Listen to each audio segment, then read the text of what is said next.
Hey, what's up, listener? You did a good thing right there by pressing play on this episode of the Jock and Nerd Podcast, because we are talking to cartoonist Gregg Schigiel. Gregg's got a new book coming out from Image Comics called Pix, One Weirdest Weekend, and we had a great conversation. Gregg's awesome. I can't wait for you to meet him because we geeked out about everything from self-publishing, working at Marvel, SpongeBob comics, podcasting, and a whole bunch more. Let's check it out. Check one. All right. This is really fans out there. Let's give it up. We're talking, we nerded. We're funny, disturbing. We're talking, we nerded. We're spoiler alert. Oh yeah. We're talking, we nerded. We're funny, disturbing. Oh yeah. I'm talking, we nerded. We're spoiler alert. Oh yeah, Jockin' and Nerdin'. What's up, listener? Welcome to the Jock and Nerd Podcast. My name is Imran, also known as the nerd of the aforementioned Jock and Nerd Podcast. My co-host Anthony the Jock, he's not with us today. Bro, do you even podcast? But never fear, because Rugboy is here. What's up, Rugs? How's it going? What's up, dude? How you doing, Rugs? Thanks for filling in for Anthony on this awesome episode. We got a great interview. But if you are a first-time listener, I just want you to know that this is the Jock and Nerd Podcast, where we geek out about comic book and superhero movie and TV-related stuff. We're going to give you news, Right, reviews, and interviews. And this episode is the latter. We had an awesome time talking to cartoonist Gregg Schigiel, who's got a book coming out from Image Comics this week, February 22nd, called Pix. And it was a great time. Ruggs, you know me. I love geeking out about like cartooning and the comic book industry and the actual creative process. yeah. It's an interesting thing. We haven't done an interview in a long time, so it was nice. And the last time we did an interview was with Floyd Norman, right? Yes, Or was yes. Did I miss something? No, that I think that was like our big. That was the last great interview. And again, that was you and me. Look, Anthony, he doesn't. He likes geeking out about the stuff, but not really how the stuff is made. So we are creators, and we have to support the independent creator. So I got a shout out to our buddy Scott Weinstein, who, That's right. yeah, he was on our show. We had a great show with him, episode 33. Works at Saturday Night Live. He's been working there for like over 15 years, and he's the one that hooked us up with Greg. Scott also gave us Todd DeZago, Geek Boner, which was also a great episode. So thanks to Scott, buddy. Yeah, dude. Yeah, for hooking us up with Greg, because Greg was awesome. So listen, we're going to talk a lot about a lot of things. I want you to check out Greg's work. Everything we talk about is going to be in the show notes, jockandnerd.com/153. And make sure you check it out. He's got podcasts. He's got a whole publishing site. He's got his website up there. I mean, his comic book. You could read the first chapter. It's a lot of fun. Before we get to the interview, though, we're going to have to take care of some housekeeping because it's like not our usual format. So I want to tell you, listener, if you want to get in touch with the show, you want to interact, just visit jockandnerd.com/contact. It's got our Twitter link to our Twitter page, our Facebook page, our Speak Pipe. You can send your voice. We'll play it in the show. You can be a part of the show. And of course, you can find this show everywhere. You can go to our website, jockandnerd.com, click play. You can find us in iTunes, in Google Play, in Stitcher, on TuneIn, iHeartRadio, where we have a YouTube channel, Player FM. But I just want to ask you, listener, if you like what you hear, I want you to do one thing for me that's really going to help us out, and that's subscribe in iTunes. Okay? Just visit jockandnerd.com/review. Listen wherever you want, but just subscribe, click it, and forget it, because iTunes algorithm looks at subscriptions. And that's going to help the show like rise to the top and get better exposure and put it up higher for more people to get it. So it would greatly help us out. Just click subscribe and then just forget about it. You don't have to listen. You can set it to not download. We just need the subscription. But if you want to be extra nice, you can also give us a rating and reviewing right there. jockandnerd.com/review. Do it. Right? Rugs, they should definitely do it. Yeah, get on that shit, guys. Come on. And by the end of the show, if you don't want to subscribe, I'll be surprised, because that's the power of the podcast. The show will come to you. You won't have to do anything anymore. Every week, you'll get a little bit of geeky audio goodness like you're about to hear right now. So let's get to our awesome conversation with cartoonist Gregg Schigiel. Bukaki! Jock and Nerd Podcast. Joining us right now, listener, on the Jock and Nerd Podcast is cartoonist, writer, self-publisher, and podcaster, Gregg Schigiel. Gregg's worked as a penciler and assistant editor at Marvel Comics, character artist for Nickelodeon Consumer Products. He's illustrated a bunch of licensed storybooks. He's a regular contributor to SpongeBob comics. And in 2014, he self-published his own book under his Hatter Entertainment imprint, Pix, One Weirdest Weekend, which is now being published by Image Comics. Geek Boner. In addition to doing comics, Gregg's produced and hosts the comic-centric podcast Stuff Said and the Tom Cruise movie-centric podcast Cruising Together. Gregg, you do a lot of stuff. Thank you so much for being on the show, man. It sounds so impressive when it is read back to me. That's why I love doing these intros, because like once you hear, people don't realize all the stuff they do until they hear someone else just like list it out. You know, there's a bunch of, you get asked like, hey, can you send a bio for, if you're doing a con or something, you get asked to send your bio in. So you write this bio and you feel like you're bragging, right. You're like, you're trying to, this whole, but then then it's read back. You're like, wow, that's quite a bit. I actually did all that stuff. Yeah, I did a lot of stuff. I'm an old man. Thank you for having me. Yeah, no, thanks for being here. And thanks to our buddy, Scott Weinstein, for hooking us up. Cause Scott was on the show and he works on Saturday Night Live. And, if you listen to that show, listener, he had a lot of great behind the scenes stories. How do you know Scott? I know Scott. So it's twofold. One was, my cousin was the receptionist at SNL for one season. Okay. And he was like, oh, there's a guy here that is really into comics. I told him what you do. And then I met Scott at, I think it was probably Heroes Con. It might have been a New York Comic Con because he, is pals with Todd DeZago and Craig Russo. And I know those guys. And it just sort of became a whole, hey, look, we all now know each other kind of a thing. Yeah. And like, it's really cool for our show. Like we had Scott and he also hooked us up with Todd. And so we had Todd on the show and Todd is so great. He was like telling us ghost stories that literally scared the crap out of me. Todd is great. And he does have tremendous stories. And I've had a few meals with Todd and he is a delight.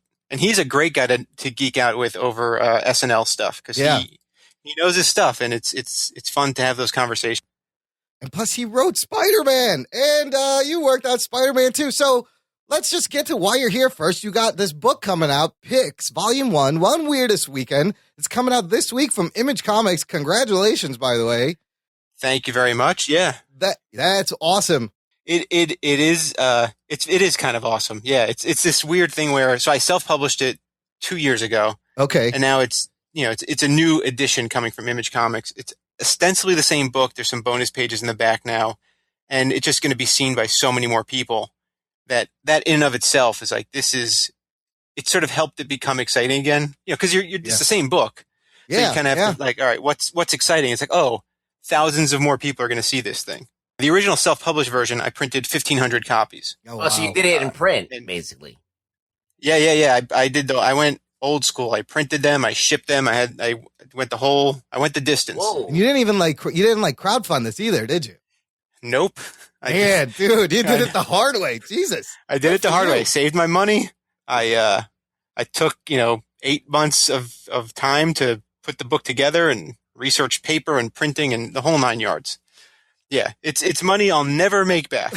Well, maybe now with that's the well, and I likened it a lot to like independent bands. Like, what does that feel like when now it's the same book that you've had, but now it says Image on it? Much like bands, they're gigging and they got a whole bunch of songs that they've done forever and they put it out themselves, and then like a label picks them up, and now everyone, they get a bigger exposure. How does that feel? Like this thing, your baby, and now it says Image Comics on it. Well, it's. The Image logo is pretty sweet. What's cooler though is, so I've talked about this, I don't remember where, but there's, you do self-publishing. You can basically do everything yourself at a certain point. If you can write and draw and do the technical stuff, you're in complete control of the process. Yeah. Until it's out of your hands and you need people to buy it and pay attention. And that's where you have to rely on somebody else to give a crap. Absolutely. That is the hardest part. Yeah, that's the hardest part by far. So almost better than having the Image eye on the book is having just the association with Image, because then people pay attention. Well, how did that happen, the whole Image thing? I've known people at Image for, many years at this point. I'm going to say at least probably 8 or so years. Yeah, something like that. And I've just known them for a long time. And at a certain point, when I was working on book 2, which I'm working on as we speak, I'm coloring. I started pricing out how much is going to cost to print, how much is going to cost to ship, and it's a bigger book than the first book. And the math got a little scary. Whoa. And I thought, all right, do I crowdfund? What do I do to sort of supplant what I'm trying to do here? And then I was having conversations with some other people, and they pointed out, not that I wasn't paying attention, but I wasn't paying enough attention to what Image had done in the all ages kids comics market lately. Yeah. Particularly a book like Camp Midnight, which had, a bigger penetration into the kids market than you typically get from an Image comic thing. And it sort of just, made my brain go, that sort of record scratch sound. Yeah. Where you think like, okay, wait, maybe I should consider talking to those guys, because maybe there's an opportunity here for everybody to get on the same page. I'd heard that Image was interested in doing more kids stuff. So I basically reached out and said, hey, I hear that you guys want to do more kids stuff. I have this book. I'm almost done with the second book. The first book is, I self-published it, et cetera, et cetera. And we were off to the races. I think it was a nice sort of bit of timing. And wow. So like an opportunity presented itself, and then they jumped on it, and here we are.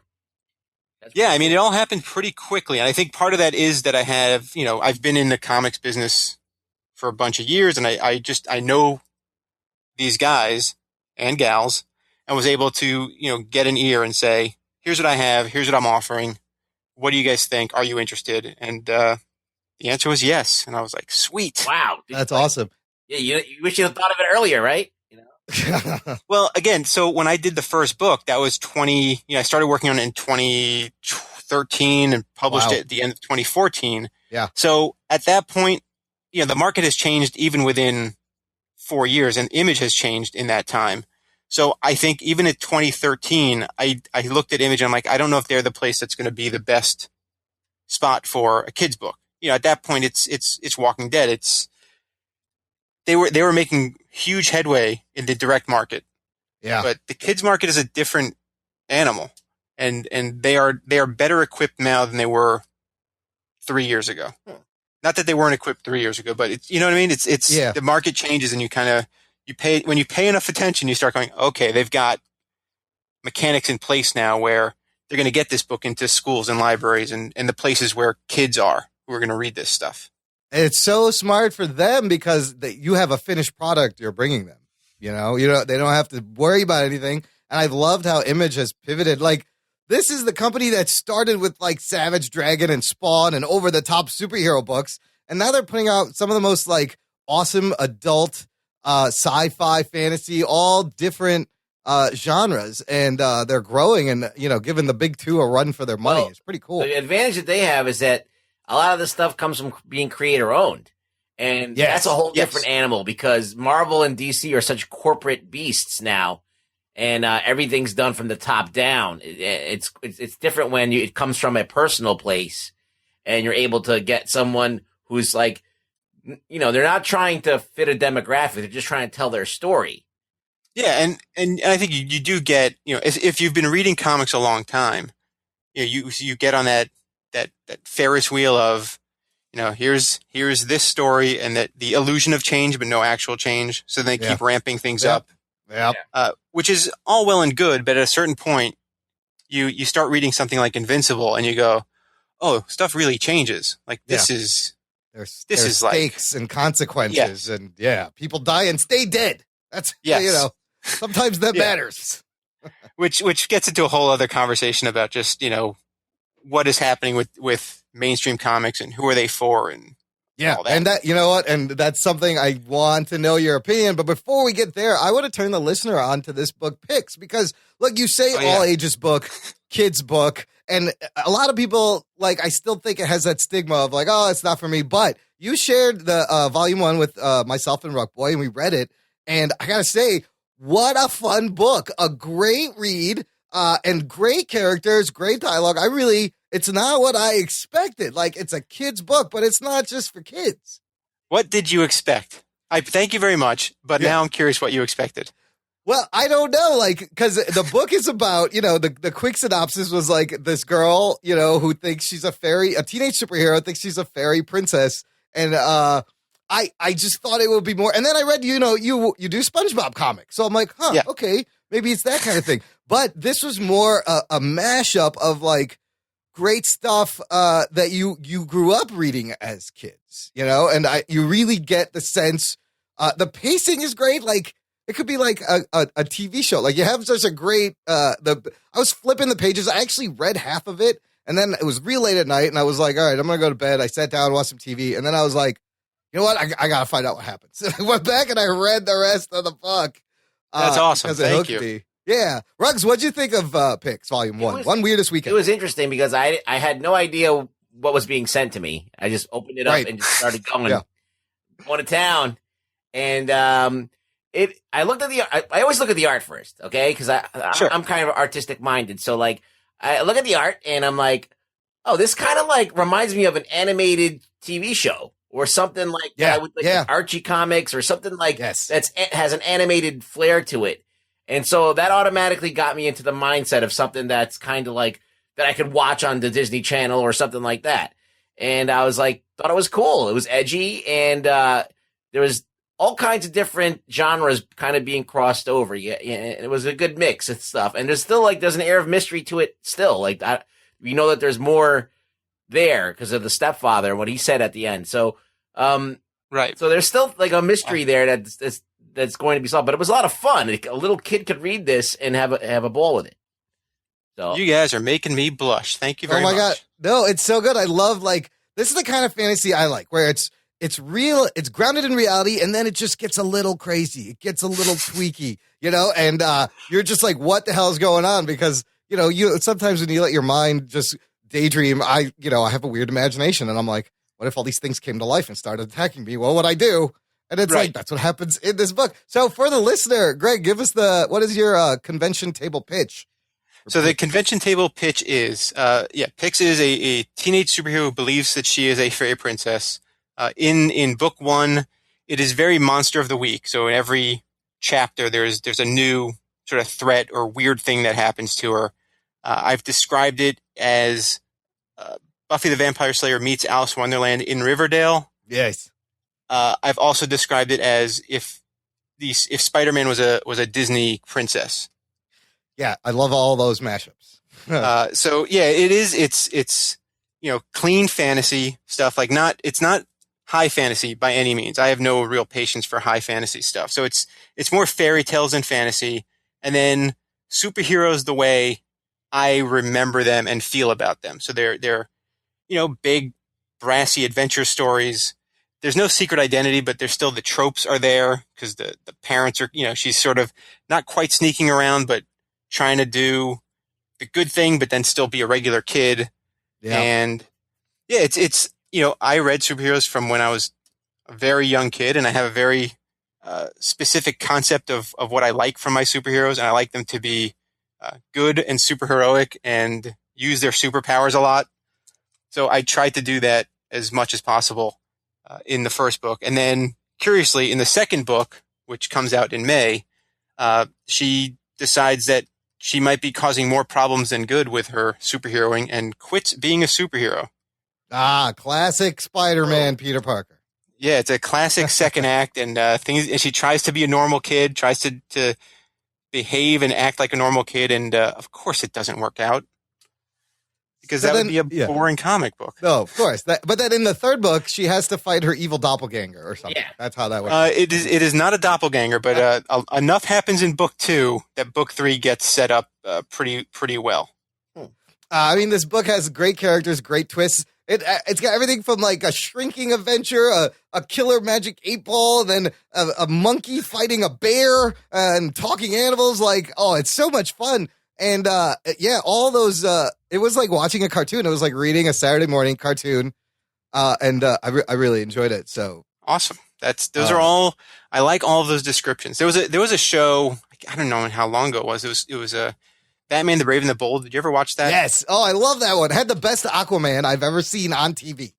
So that show was almost as pitch perfect as you can get. Like everything about it was just spot on. So that, and then like something like Zombieland, where it's just the pitch on it is perfect, and it's a nice mix of action and humor and real stakes and all that stuff. Like that's what I'm always striving for with whatever I'm doing, is like make it count, even if it's, no matter who it's for, you want it to sell on those points of order. So you want it to have an emotional stake. You want it to have maybe a sense of humor about itself. You want it to feel like the genre you're playing in. And then just, try and do it the best you can and hope folks like it, without sounding too self-aggrandizing. I mean, and it's great that it's a female lead. So where did this, well, you kind of explained where did it come from, but where did the final design and the look from Pix come out of? How did you get there? A lot of sketching. So originally Pix started out as a pitch for, so I used to work at Marvel Comics, and I'm sure we'll talk about that more. Yes. And when I left Marvel, I started pitching stories for a bunch of stuff over there. And one of them was taking a Marvel character and sort of doing my take on it. And it was a lot of the stuff that ended up in Pix was in that pitch, but nobody was particularly interested in doing a teenage superhero girl over at Marvel back in 02, 03, 04. So eventually a good friend of mine said, this is good stuff. Why don't you just turn it into something else? Like if Marvel is not interested in it, it doesn't have to be this character. You've changed the character enough that it's not even the original thing. I'm like, yeah, that's a good point. And I, move some pieces on the board around, found the fairy princess angle, which wasn't there originally, and basically kept the bones of a lot of the structure of the story. So the 8-ball and the talking animals, that was always a thing I wanted to do. And then I was like, okay, I got to design this costume. And I knew it started with a cape that looked like fairy wings. Like that was sort of the key design component. So that's not even actual wings. It just looks like fairy wings. Yeah. Oh. Yeah. So I wanted to be, when you look at it at first glance, like, oh, look, that's a fairy princess. But then you go, oh, wait, if you see it from behind, it's attached at the neck, and it is a cape. It's just cloth. Greg, I think you were ahead of your time, because when I read Pix, it reminded me of what they're doing with Squirrel Girl a little bit right now. Well, at the risk of sounding like a total egomaniac, I've been ahead of my time for a really long time. I was ahead of my time before I was ahead of my time. And like that new, the Hellcat book is very cartoony now, There are things I see happening places where I'm just like, oh, I wanted to do something like that in 1999. Oh my God. Yeah. So I'm to the choir. Yeah, I've been very accustomed to seeing things that I thought of a long time ago. Oh, I'm glad that happens to other people, because I thought it was just me. We're like, hey, I had that idea. Somebody had it. But look, so you can read. Do you still have the first, the first chapter of Pix is online at pixcomic.com? Yes. So listener, go read that. And then it's coming out this week. Pick it up. You're really going to love this book. Or if you recommend it, you have friends who have kids. What age range do you think this is the best for, that you would suggest this to? I say 9 to 14 is the general range I give. The sweet spot is probably 10 to 12. That would be that's the math I'd put on it. And I actually do need to talk to Image about getting chapter 1 up on Comixology for free, because I think we want to do that. And I just want that's a great idea. Go through that process of putting that together. And I think it shouldn't be a problem, but my plan is to start releasing chapter 1 of book 2, a page a day in March. Wow, that's great. So you're going to do a little webcomic strategy with that one. Yeah, because it's going to be in previews in March. So I figure if I start releasing a page a day, by the end of the chapter 1, it'll be time for orders to go in, and everybody can say, oh, I just read the first chapter. And it's a good plan. It's a great 1-2 punch where you got this one coming out this week and then volume 2 in May. Like, very good timing. And even though you've been sitting on volume 1 and now you're finishing up volume 2, that I love that strategy also. Yeah, no, that has worked out pretty well. And volume 2 comes out the Wednesday before Free Comic Book Day. So it's timing fantastic. On it is pretty solid, assuming I don't blow this deadline, which I don't intend to do. And it's longer, isn't it? Like this one was 128 pages, volume 1. Yes. Lots of content. Yeah, book 1 is 128 pages. I think it's 109 like gut story pages. Book 2 is a 200-page book. Wow. Oh, shit. That is awesome. With 177 story pages. Wait, so how long? So 200 pages, 177 story pages. How long does that take you to do from start to finish? I was thinking about this recently. I need to go back into, so I do a monthly email blast thing. Okay. And I've been keeping track of progress. Yes. Every month I'm like, here's where I'm at, guys. Here's where I'm at. And I'm trying to remember when I declared, all right, the book is now officially written. I'm going to start drawing. Yeah. It might have been like April of last year, maybe. Wow. Maybe. I can't remember. I have to double, but I wrote 5 drafts of this book. Oh, wow. So it took a while to get it to the point where I'm like, okay, I'm going to start drawing, because my strategy was I wanted the whole thing scripted and I want to know where all the balloons were going to go before I started drawing anything. So you had to write, you needed the whole thing written before you can even, that's good. Do people do some, I guess some people would just kind of work where they would just kind of wing it towards the end. Well, that's sort of what I did with book 1. Book 1, I lettered, book 1 I did almost what you would call Marvel style, but on my own. So I penciled the whole thing, and then I went and started scripting it, and then inking and just doing that whole process. And I thought, you know what? If I'm going to write the whole thing at once, I can really actually write the whole thing at once. Yeah. And just line everything up and make sure the balloons are where I want them. And then I work digitally, but I basically treat it analog. So this book I have quote unquote lettered on the boards. So the balloons are part of the art. The lettering is digital, but it's all part of the art. So I'm treating it as if it's, 1986 and I'm just doing a comic book. So yeah, like as I'm coloring, the balloons are there. They're not an Illustrator file. Once the balloons are down, you gotta work around. You're working around them. Yeah, you're working with them. Right. Yeah. Since I wrote the whole thing, in one big swoop, I know where the balloons are, and they're not in the way. They're designed intentionally to be where they're supposed to be.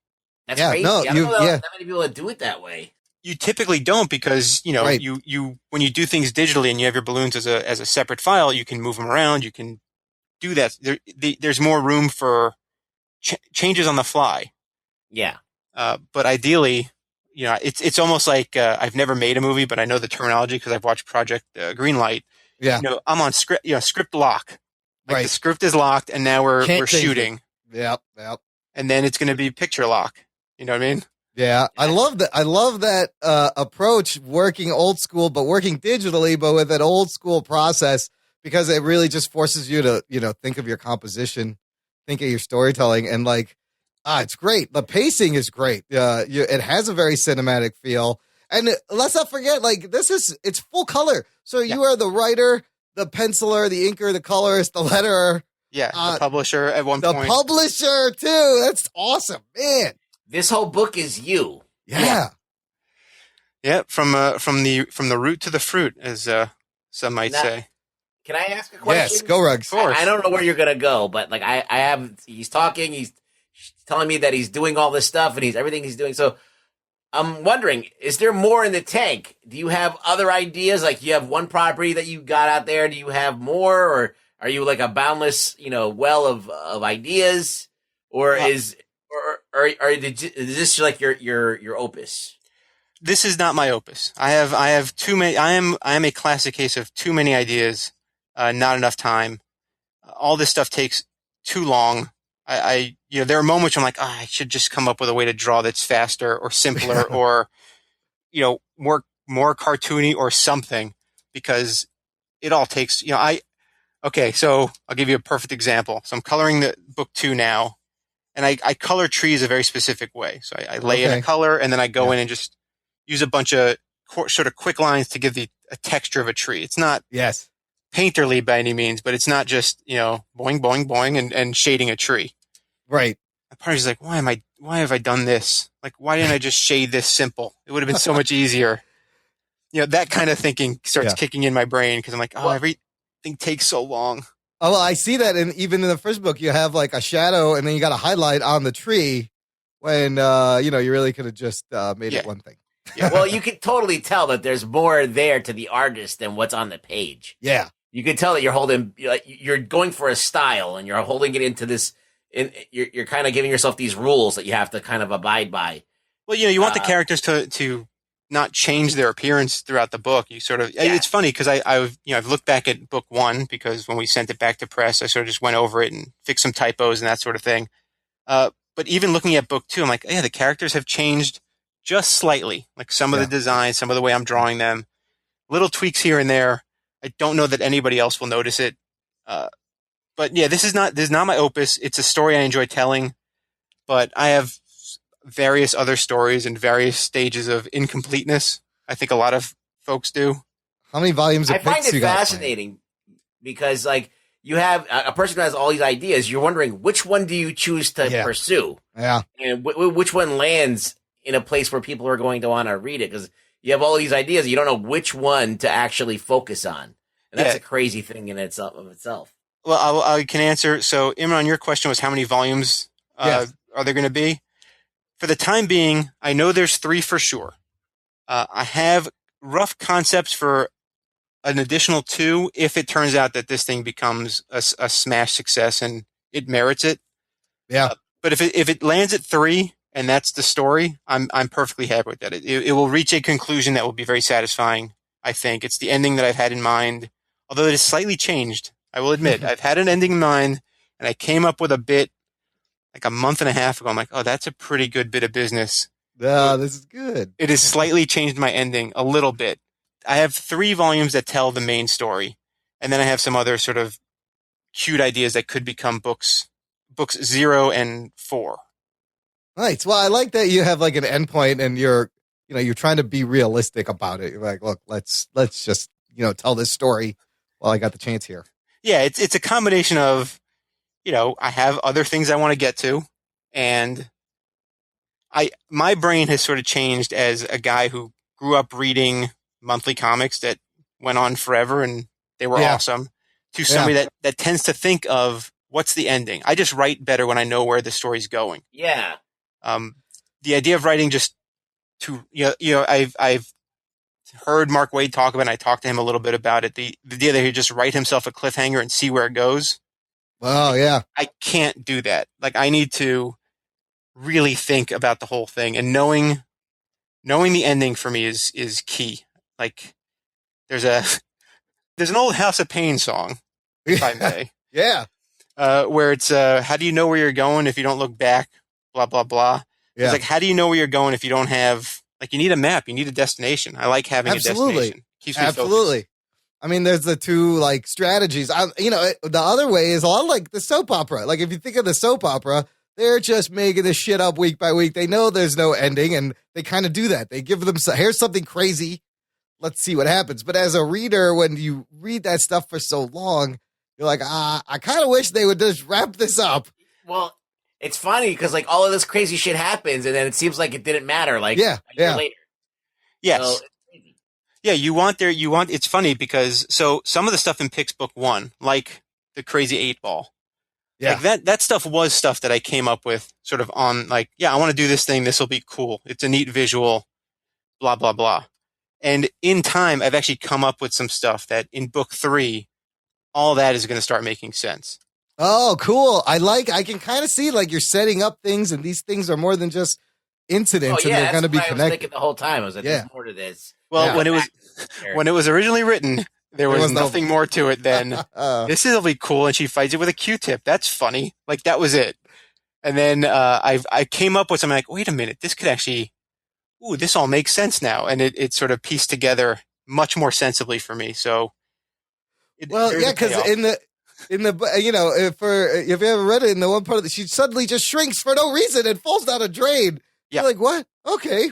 But you don't know why. Like, there's no explanation for why she shrinks, and then she gets big again. You're like, that was fun. But I had a feeling it's going to play in. I'm glad to hear that it's going to play out. Yeah, it wasn't originally. Originally, it was a case of, hey, weird things happen. Like, a lot of weird things happen to her. Yeah.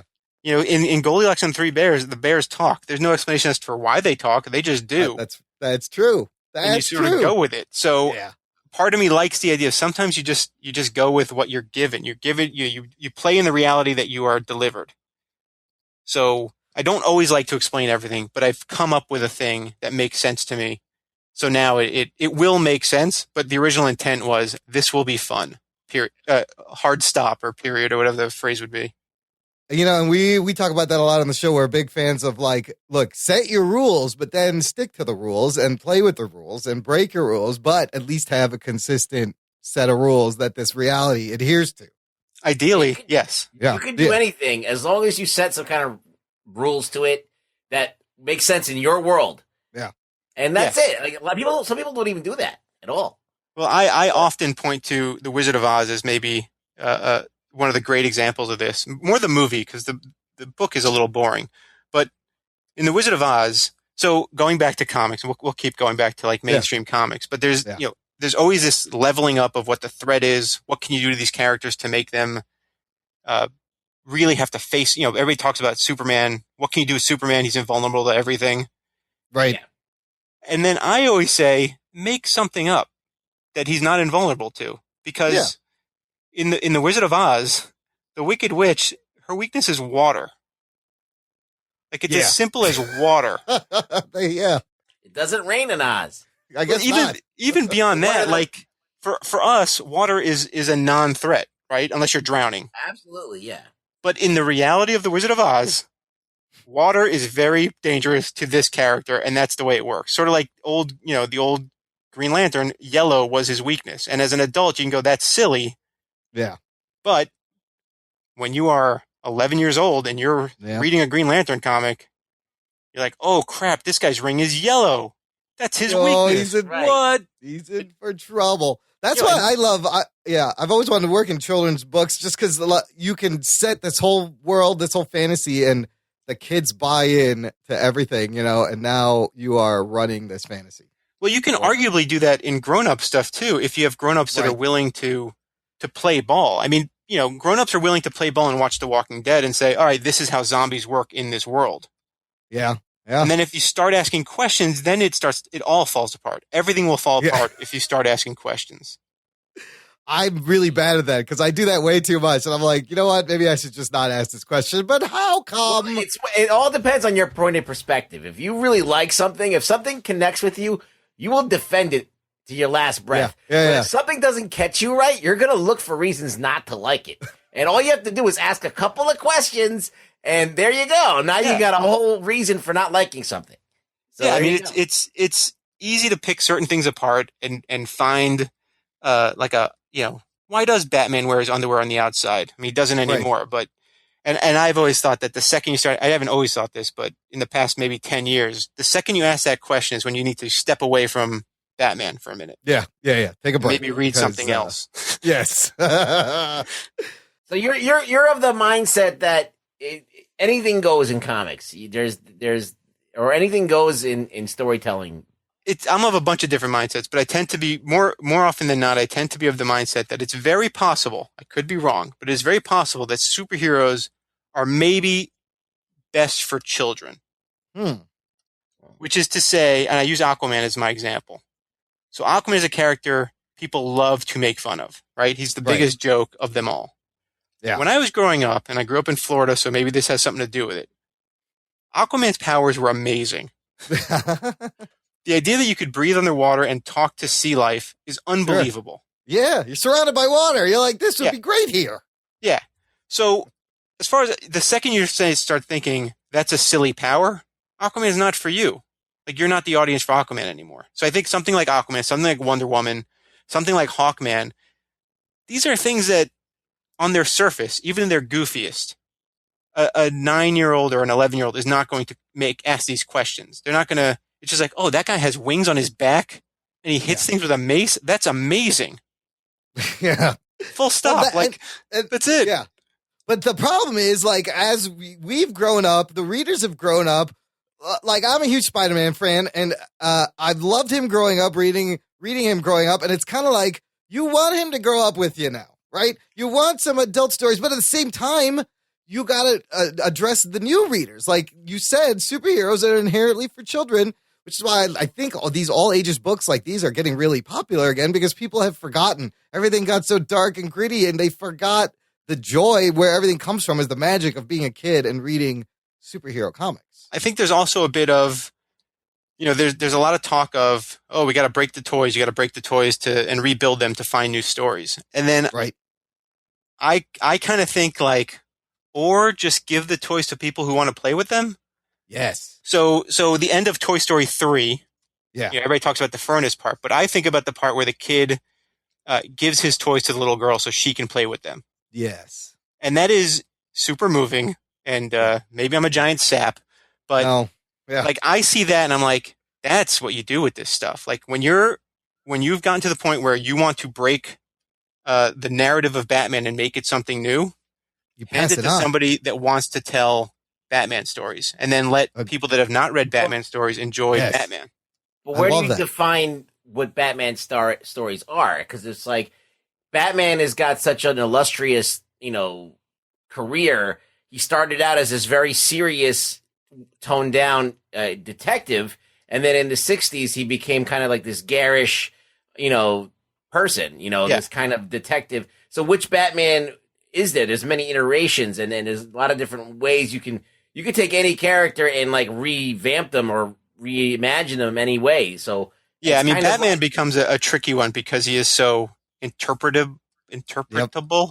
Yeah, there's so many versions. Yeah, and then there is the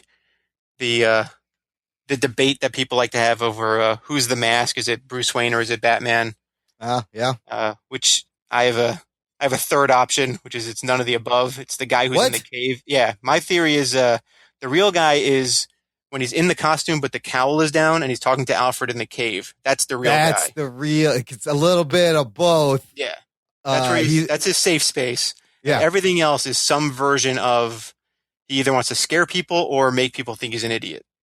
That makes a lot of sense because if you think about that, you'd be like, look, I really love wearing the suit. I don't like the cowl so much, but I like having the suit on. This is the only place I can kick back. I don't like wearing, being without the suit. And then I don't like putting the full thing on when I'm in public. I mean, that's the room where that guy knows who he is when he's not wearing the costume. That guy knows his origin story. Like he's the person he trusts the most, the people in that cave. When he's in that cave, he's himself. When he's out of that cave, he's some version of something. It's so funny because that would have been the Ben Affleck if he remained directing the movie. That when he was directing, that's what he would have been, that Batman, because he would still have to put the suit on. He's like, let me just take this top off and finish the shot. I mean, I think that's arguably the Batman you get in Batman animated series. Like when he's Batman, he's doing that voice. When he's Bruce Wayne, he's doing a voice, and when he's in the cave, he sounds like a third thing. That's interesting. I love that. I've never heard anybody look at it that way, and it makes a lot of sense. Hey, thanks. How important is this all ages market? Do you see this getting bigger and blowing up, or was it always there? I think it's always been there in some. I think the kids market is more recently in the past 10 years discovering comics, or as they call them, graphic novels, and I think that's tremendous. According to things I've read, it is the one area of publishing that is an actual growing market. Wow. In the publishing, like outside of the direct market comics world, is kids graphic or just graphic novels in general. Yeah. The world has woken up to these things and is sort of, paying attention, whether it's The Walking Dead or Raina Telgemeier's books or whatever. Like these books are making headway. I know, I go to these library conventions and speak to librarians, and they love them because kids read them. Sure. A thing that a kid is going to read, a librarian is going to engage with and say, let's get more of these for these kids to read. And kids like them, and it's not all superhero stuff. Like outside of the direct market, which makes it an interesting scenario for me because I am doing a superhero thing. But, the popular genres outside of that are memoirs or fantasy stuff, Bone being an example. There's a series called Amulet that's very popular. And these aren't superhero stories. These are fantasy stories. March. You have autobiographical. March was huge on the New York Times bestseller list. March, all of Raina Telgemeier's books are biographical or semi-autobiographical. There's a book called El Defo that's really good about a woman who, talking about her youth as she went deaf as a child. It's really good. Wow. It's a very charming book because she does a thing with word balloons. That's as she's losing her hearing, the lettering starts to fade. Yeah. Wow. And you're like, yeah, that's something comics can do that nobody else can pull off. They, I think Matt Fraction did that in the Hawkeye, his last Hawkeye series there, because that Clint had hearing damage. And then there was one issue that was told from the point of view of the dog, all in icons, and it was so good. And it was so well done, and you could follow it. And you know, the way even those word balloons, like he would get one word and then it would all be gibberish. Right. But I love that series was so great. And that was like a very much an indie book. It was surprising that it came from Marvel. Yeah, that was an interesting book only because it's very much not like it takes all the superhero out of a superhero. Yeah.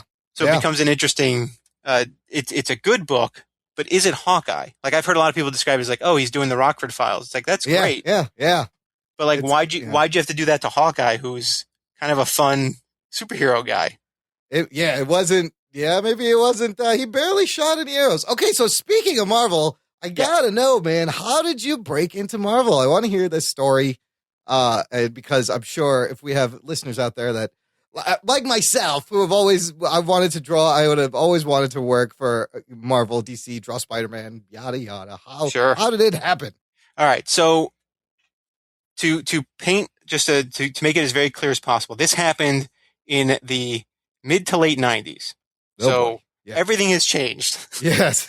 And that was not a good time for Marvel Comics also, was it? Well, yeah. So here's basically what happened was I was in college and I had heard of, I'd always wanted to make comics. It's what I wanted to do since I was 11 years old. And I was drawing all the time.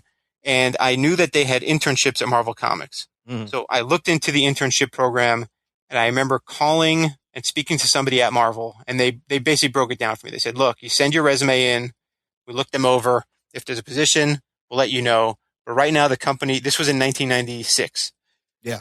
She's like, company right now is in a really weird place. I may not be here in 6 months, but call back in call back in a few months and, we'll see where things are, but basically send your resume in and we'll take it from there. So I waited a few months. I did call back. That woman was no longer there. Oh, jeez. Because that was right before what was then called Marvelcution, where they fired a ton of people. So that would have been 95. That's when that was. Okay. So, a few months, whatever it was, I reached back out and I spoke to the new intern coordinator and she had me send the resume. And then I basically called every week. Oh, nice. To see what the status was. Yeah. And eventually they said, okay, yeah, you'll be an intern this summer. It was summer of 96. So, wow. Just over 20 years ago. Wow. Yeah. And they're like, you'll be in this office and when can you start? I was like, well, I have to fly up from Florida so I can start on, X day. And we were off to the races. So that was part one. Okay. Getting that internship. Part two was I interned that summer and then I worked up the nerve to show some of my samples because I was working on samples at night when I get back from a day of making photocopies. Yeah. And nothing came of it, but you meet people and you start making the contacts. Yep. So I went back to school, I graduated, and the entire time, every few months, I'd call in to check in, see how people were doing. Mm. One of the interns I had interned with got a job there. He actually left school early to start working at Marvel. And then I graduated, came up to New York just to visit people and show samples around. Right. And at that point, I'd done, what were they samples of? It was an X-Men script that they give you to work on. Okay. So I did those samples. I was walking around with those. And then the editor at the time of Deadpool, Matt Idelson, liked the samples enough not to give me a job, but to give me another plot to work from. He's like, work off of this plot and show me what you can do. For more samples. Yes. Okay. Which, you know what? Promising. That was encouragement. Promising. Yeah. You know what I mean? Yeah. So I took this Deadpool script. I picked 5 pages out of it. I went ahead and drew those pages, sent those in to every editor and assistant editor that was there. And that got me my first freelance job, an issue of What If. Whoa. So that was your first book was What If. Oh, that's awesome. I love What If. This is like, I don't think it works this way anymore, but this is basically the equivalent of if you were a stand-up comedian in the 80s and 90s. This was, you'd work up your 5 minutes and try and get a spot on the Tonight Show. And you send it in and they gave you a spot. Yeah. So I sent in my samples, my 5-page sample, and I got a spot. Wow. Yeah. What was the What If story? Do you remember? Of course I remember. Of course you remember. What, are you kidding me? First Marvel The job, biggest thing in his whole life, of course. Yeah. I mean, I can tell you what I bought with the first paycheck. Was it a stereo? No, it was the re-release of the Millennium Falcon in 1997, I guess. Oh, nice. Yeah. Yeah. Jesus. They were doing the special editions. It was a toy I never had as a kid because it was too expensive. And Yeah. now So you're like, I could I'm afford getting this fucking thing. Yeah. Yeah. That's fantastic. So it was What If number 104, Volume 2, Okay. number 104. What if the Silver Surfer, what if the Impossible Man had the Infinity Gauntlet? Oh. So the big twist was it's the end of the Infinity Gauntlet story. Thanos has the Infinity Gauntlet. All the heroes are sort of busted out, all busted. Captain America is the last guy standing. I don't know how well you guys remember Infinity Gauntlet. Yeah. And then Silver Surfer and Adam Warlock are in space, and they're figuring out this plan that Silver Surfer is going to zoom in at the last minute and steal the gauntlet. So in the What If, just as the Silver Surfer is about to grab it, the Impossible Man shows up and takes it. It's like, yoink. See ya, guys. Yeah, and it becomes like a big silly romp of a thing, and that was my my very first comic book. That is fun. Did they hire a lot of interns back then? Did they usually hire from the intern pool? Yeah, I think at the time, because then the next thing that happened was, so I did that comic book, and then it's like, okay, now what do I do? Yeah. And a bunch of shifts happened at Marvel in terms of who was working, who got promoted, who left, and there was an opening in the office I had interned for. Okay. So then I became Tom Brevoort's new assistant. Oh, wow. Yeah. That's pretty awesome. So, you're going to hit that soundboard one more time because I got to work on, I showed up in end of 97, October 97, and the books we were working on were the Heroes Return stuff. So Busiek Perez Avengers, Dan Jurgens, John Romita Jr. Thor. Whoa. Thunderbolts was already in play at the time. So these were the books that I got to work on, and it was awesome. Wow. Geek boner. Wow. Yeah. Okay, so you're penciling for Marvel. How long are you penciling for them? So I did that one issue, then I started working there, and then I had a full-time job, so I'd kind of just poke around other offices, like, is there anything that I might get to do? I ended up doing 2 more issues of What If. 113, which was What If Tony Stark became Sorcerer Supreme. Okay. And then I did the Love that. final issue of What If, which was 114, which was a What If the Secret Wars, everybody was stuck on Battleworld. And it takes place 20 years later, and all the heroes and villains have had children. And they're still there. They never came back. And they never came back, yeah. Oh, And that, that's it turns great. out, was Jay Ferber's first comic book work. Oh, wow. So I drew his first comic, and we are still pals to this day. That's Good great. guy I to bet- know right there. Yeah. Yeah. I bet you know a lot. I mean, well, listening to your podcast, you've had a lot of these guys on. What did you get to design any characters of your own there? At Marvel, I designed those kids in that last issue of What If, which is kind of what got me the job, because the story was happening, and the editor had shared like the basic plot with me, and I was looking at it, and I just started designing characters just for the fun of it, because it's just, when I was on the phone with a creator or something, I'd be sketching, and I was showing these designs to the editor, and at a certain point, he's like, you know what, do you want to just draw this thing? And I said, yeah, of course I do. So I did. And then at one point, the New Warriors had a series, and I redesigned Namorita's costume. I designed it as it was like a white costume with like fishnet arms. Some people liked it, some people hated it. So I designed that. I'm trying to think what else did I maybe design? That's the big one. That's cool. I mean, I tried redesigning a bunch of stuff. Now in hindsight, I probably didn't need to redesign the stuff I wanted to redesign, but I have a bunch of sketches of like a design for Moon Knight. I had a design for Hawkeye that I'd worked up. I had a bunch of stuff I was doing. So then you become an assistant editor? Yes. How does this happen? Because the basically maneuverings up at Marvel led to people getting shifted into different offices. The assistant editor that was in that office got promoted to an associate editor. So then there was an opening.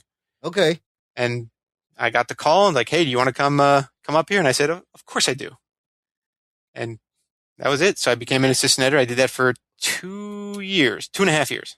Wow. What exactly does an assistant? What are your duties? What do you do? Like coming as a penciler, did it help you? I probably helped you see more of the business end of like comic books. Well, it becomes, so as a penciler, it's a different set of tools. I mean, the idea was I always wanted to write and draw my own stuff. Like that was always the goal. But you got to get in somehow, whether it's penciling, inking, letter, whatever it is, you find your skill set. So the job of assistant editor is, this will be obnoxious, to assist the editor. But what you're actually doing is whatever the editor doesn't want to do and whatever you can't give to the intern. So in my case, and then it's office to office. It really depends on the structure of things. So because I tended to enjoy working with artists and dealing with that stuff more, that kind of became my domain. So I would go out into the bullpen and work with the production team and deal with covers and figure out the logos for the colors for the logo and what the cover sketch was going to be and all that stuff. And then I would I mostly called pencilers and inkers just to see where they were on the book, like, where are the pages, and just have nice long conversations with these people, which was amazing. Yeah. Favorite part of the job. And then Tom, who was my editor, my boss, he dealt with writers more. He was better with writers and schedules, and I just had more fun talking to artists, letterers, colorists, and then working with the in-house production staff. Well, that makes sense. You having the art background that you can assist that way and take care of that stuff. Yeah, and also the other little advantage I had is I speak Spanish. So when we were working on books like Avengers Forever, I was the guy that would talk to Carlos Pacheco for the most part, because I could call him up and we could rap in Spanish for an hour and a half and just shoot the shit, and some work would get done, but we mostly just gabbed a lot. Wow. Yeah. See? Sounds like a great job. Yeah. It sounds like a dream. Like that's like one of my dream jobs you had there when just listening to this. No, being an assistant editor, aside from the fact that you get paid garbage, and at the time assistant editors didn't even get credit in the book unless there was a letters page. Oh, that was the other job. Shit. Yeah. Is we wrote and responded to the letters in the letters page. Oh, okay. Yeah. So, which I took a lot of initiative in, where I made sure each letters page had a distinct voice, and I probably went overboard with some of what I was doing. Yeah. But it was fun, and you'd get a little freelance money for doing the letters pages, which was a nice income supplement. Like you don't get paid very much in publishing, let alone comics publishing. Like it's really a labor of love in so many ways. Plus the whole time, isn't Marvel like going through bankruptcy at this point? Yes. So Marvel was a bankrupt company the entire time I worked there. Oh my God. It was technically bankrupt while you're there. Yeah. Okay. Yeah. The entirety of my time there, they were bankrupt. And I remember when I was leaving, I left my last day was end of January 2000. They were coming out of bankruptcy at that point. Oh, Jesus. So I think a month or so later is when Bill Jemas officially showed up, and the rights to Spider-Man had been resolved, and they were going to make the movie. Like all that stuff happened in my last probably 2 or 3 months of working there. So what a unique time in history of Marvel Comics. And from that to where they are now, being, a powerhouse of media and having Disney money is all because I left. It's all because you went through there. You kept it afloat while they were bankrupt. Or I was the weight keeping it down. After these messages, we'll be right back. Hey, listen, isn't this fucking shit awesome? Would it be great if someone actually liked it enough to actually maybe support us? How about that, Imran? Did you ever think about that for 1 second? Well, look, listener, if you like what you're hearing so far, we do have a way for you to support us. And how the fuck do they do that? Go on to jockandnerd.com/Patreon, or you can go on to patreon.com/jockandnerd, which is our virtual tip jar. It works both ways. Listener, support us for any amount. You're going to get access to awesome bonus content. Ruggs has got mini episodes, instant reactions to movies, more geeky audio than you can shake a geek stick at. Or a geek's dick at. Oh, boy. Oh, shit. So go on to patreon.com/jockandnerd and donate today. Forgive the interruption, but I believe this requires your attention. If you ever believed Captain America was on the U.S. Olympic soccer team, if you ever thought that the Winter Soldier was that brace yourselves guy on the internet, and if you ever wondered just what would a raccoon do with a machine gun, then don't let another week pass you by without tuning into Mighty Marvel Geeks, Mighty Marvel Geeks is your show about all things Marvel. With news, rumors, commentary, and interviews. As well as our weekly recommendations on what to pick up on New Comic Book Day. Official consulting hours are between 8 and 5 every other Thursday. That's Mighty Marvel Geeks on WeebieGeeks.net, iTunes, Stitcher, Google Play, and anywhere else you listen to podcasts. Hey there, fellow podcast fans. Do you love comic books and especially Swamp Thing? Get out of the bayou. So do we. Come check out the Parlapod Show, the world's only podcast dedicated to the muck-encrusted mockery of a man himself, Swamp Thing. This is some serious arcane audio. We also have a sister show, Splurch, where we dive into the world of comics and all the crazy aspects of life. Give us a listen at parlapod.com, iTunes, SoundCloud, our YouTube channel, visit our site, parlapod.com, and consider supporting our Patreon for some really cool rewards and exclusive content. Check us out on podcastradionetwork.net every Tuesday at 9 p.m. Eastern. Join the conversation on Twitter by following @Parlapod. We'll see you in the swamps. In the swamps. In the swamps. In the swamps.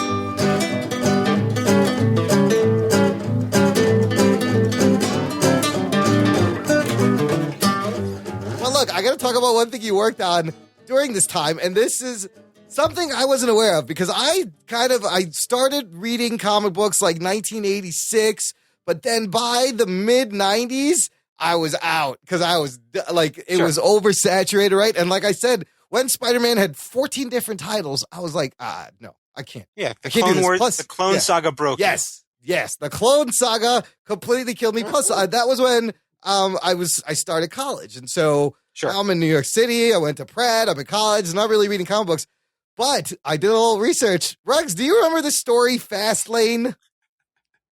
Do you remember the Spider-Man marijuana propaganda series called FastLane that was published in 1999?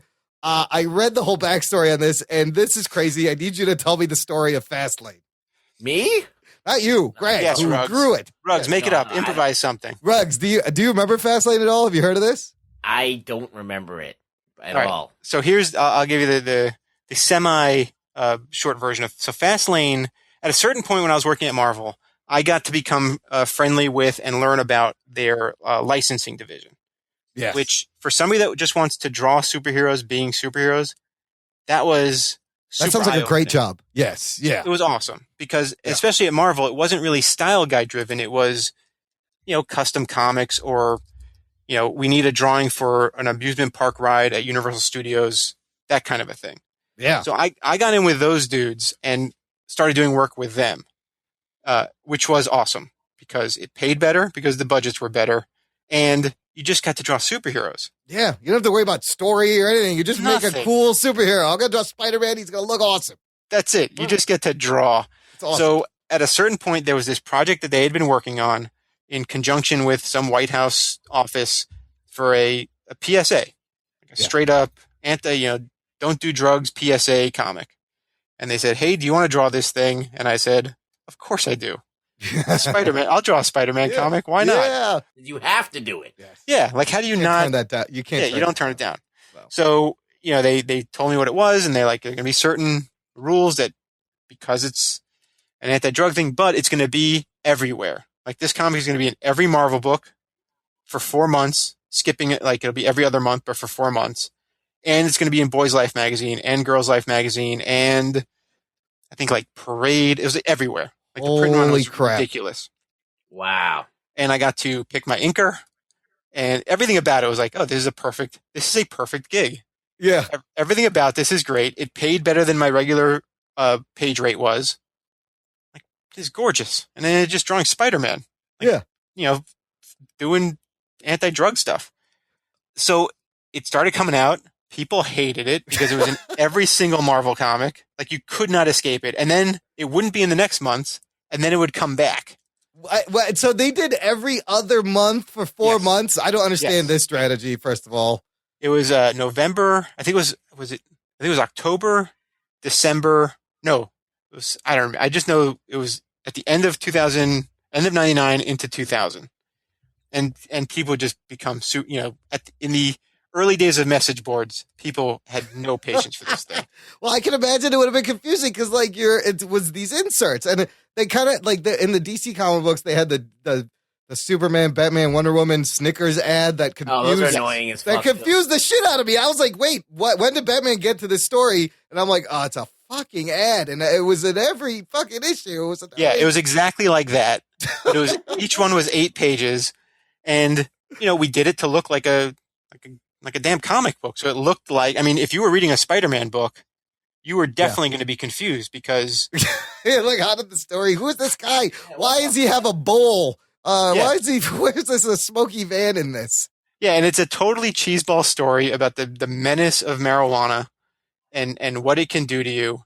And as somebody that has never smoked marijuana, I was just like floating in the breeze. I was asking dudes in the bullpen, like, what does a bowl look like? And, I'm sure they were. Hey, you drew it well. It's pretty accurate. Your drawing. Well, I sat down with a guy. And I'm like, how do you mean? And I sketched it in front of him. He's like, no, do this better. And I like that was my reference. Was like doing a police sketch artist. Because again, this is early days of the internet, so you couldn't really just look up bowl. Yeah, you couldn't Google it. Yeah, you can't even Google it. Google bong, please. I mean, at that point I'd seen a one hitter, but I knew they didn't want a one hit. Like they wanted a small pipe that the kid could have in his pocket. So, I knew enough of the terminology. I knew who to ask. But it's definitely a ridiculous story. They just put him on a subway to, like, the Bronx. Like, go talk to some people. Yeah, like the kid is straight up having full-on hallucinations, which is, that's not what weed does. No, that's the so I found some scans of this, and yeah, there's this one page where everything's like an LSD trip for some reason. It's absurd.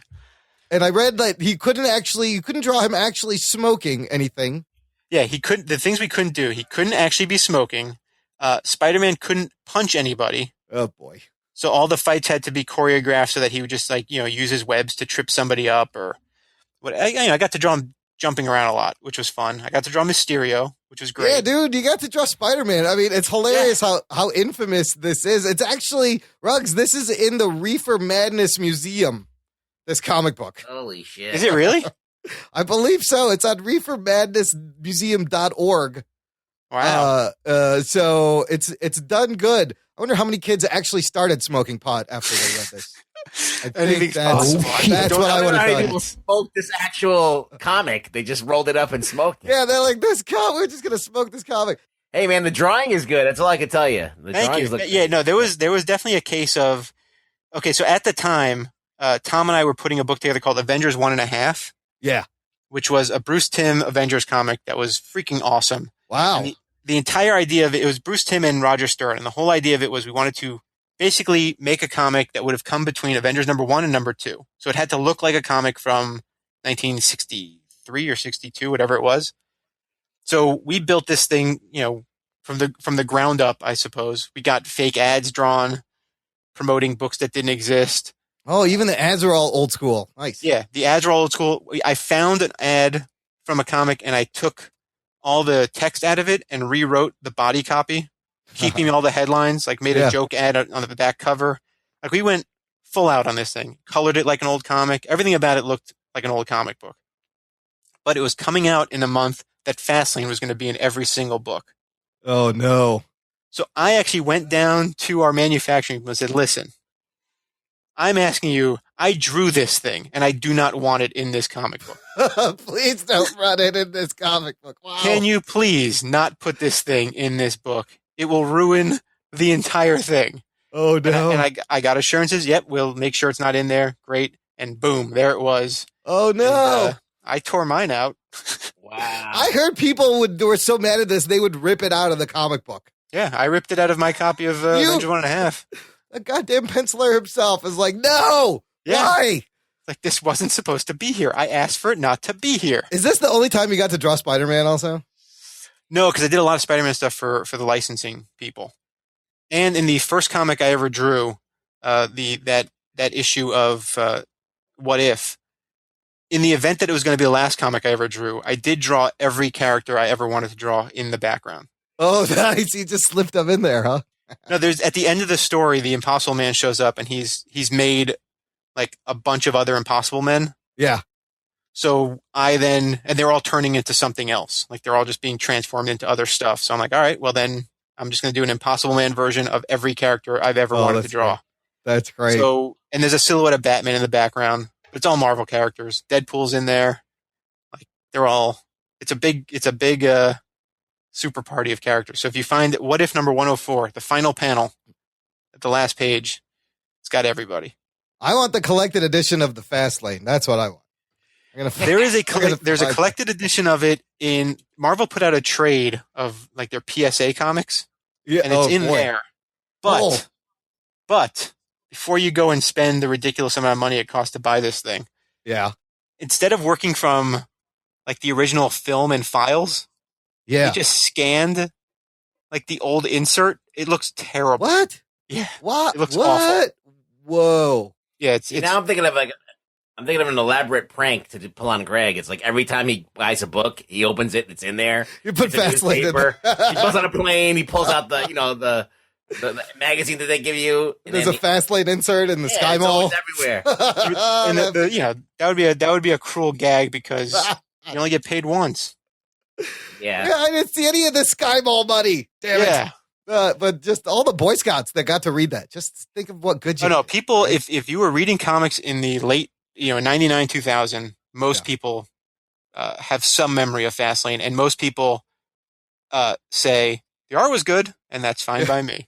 That's all. That's the thing, man. Yeah. Right, I didn't start reading again until late 2000, 2010, 11. And I don't know if I missed some good stuff, but I definitely missed stuff. I have those issues. Oh, really? I have them because I have tons of comics from that time. And especially the 90s, the late 90s, I have a shitload of comics. Yeah, what also becomes funny is if I ever do just a Google search of my name, I come up in the credits for a lot of books because of that and I'm like, I didn't work. Like people come up to me at convention like, will you sign this? I'm like, I didn't.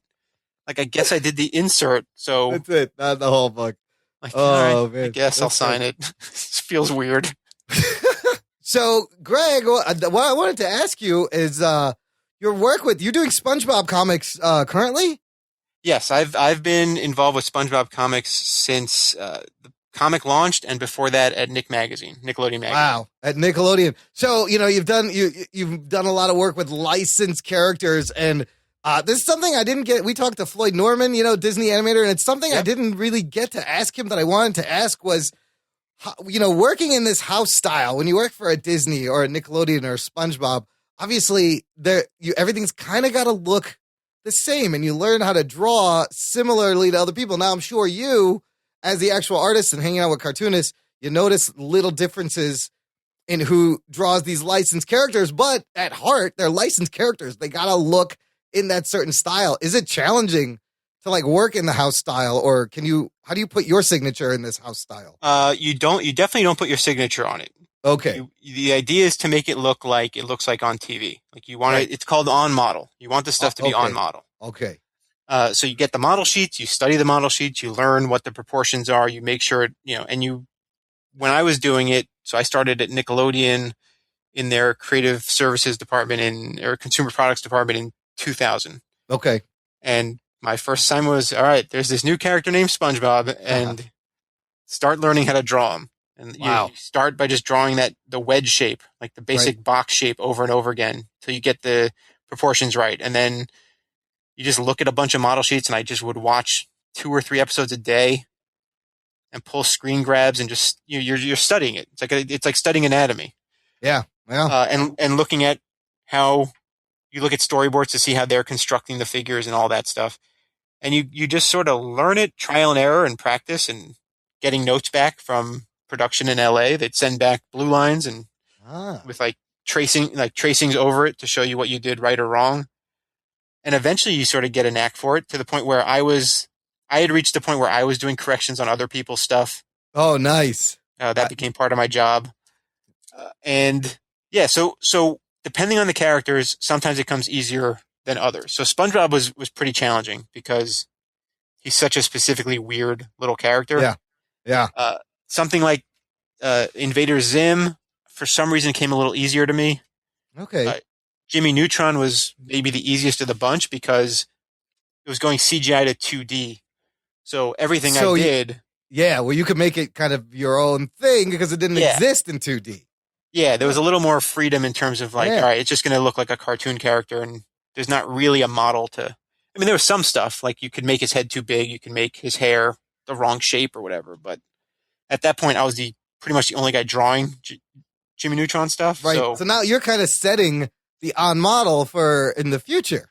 Yeah. To a certain degree. I mean, at a certain point, they realized, why don't we just trace the CGI, like have them build figures and trace, and that became part of the job, which was very boring. Oh, that doesn't sound like fun at all. But I bet, can you do SpongeBob now? Like, you probably got to the point where you didn't have to look at the model sheets anymore. Oh, no. The only time I have to look at the model sheets is every now and again I'll forget the spot breakdown on the top of his head. Oh, my God. That's so specific. Yeah, you have to have the spots in the same place every time. But I think even at this point, I know those. I just sometimes don't trust my memory because, you don't draw the top of his head all that often. So when it comes up, I'm like, let me just make sure I have this right. And I have a little turnaround on my computer and I bring up that file and I look and I'm like, okay, we're good. Nothing to see here. And I keep working. But yeah, I've been drawing SpongeBob for 17 years at this point. So wow. Yeah. Now you were doing strictly pencils, right? So on the comics, I do pencils and inks. When I was working over at Nickelodeon, it was just pencils. Yeah, I would do. So my job at Nickelodeon was they'd come up and say, all right, we need to do 15 poses of SpongeBob for Valentine's Day stuff. So I'd sit there and work up a bunch of sketches and say, what about this? SpongeBob and Patrick with a box of chocolates, SpongeBob and Patrick dancing with hearts. They'd pick 10 or 15 of the 30 sketches I did. And then I would pencil those out. And then those would go to somebody else who would then create a Illustrator file that could be used a million times over on a Valentine's card or a packaging or a shopping bag or whatever. T-shirt. That's awesome. I love hearing about the process. It's fascinating. So you said you're working completely digital now.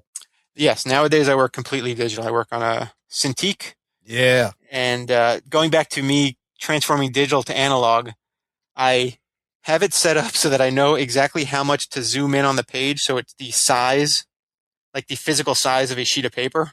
Okay, right. So I never zoom in to the point where I'm over detailing stuff. I treat it like paper. I have and brushes. You don't go past like 100% basically. I work at 25% for the most part. Oh my God, you're at 25. So it's like physically, I see what you're saying. Like, so like it's a physical sheet of paper. Like if I laid a piece of paper on top of my Cintiq, they'd be the same width. Huh, that's interesting. And because zooming in and out does give you it just makes you want to tweak it more, I guess. That's a weird thing though with the Cintiqs because it does create that disconnect. Because if you do zoom in or if you do, it does change everything about what you're doing. And you're like, I could get super detailed when you don't really need to be. Yeah, at the end of the day, the page is going to be the size of the page it prints. So if you start getting too zoomed in, once that prints, it's not going to show up. It just doesn't. That's not how it works.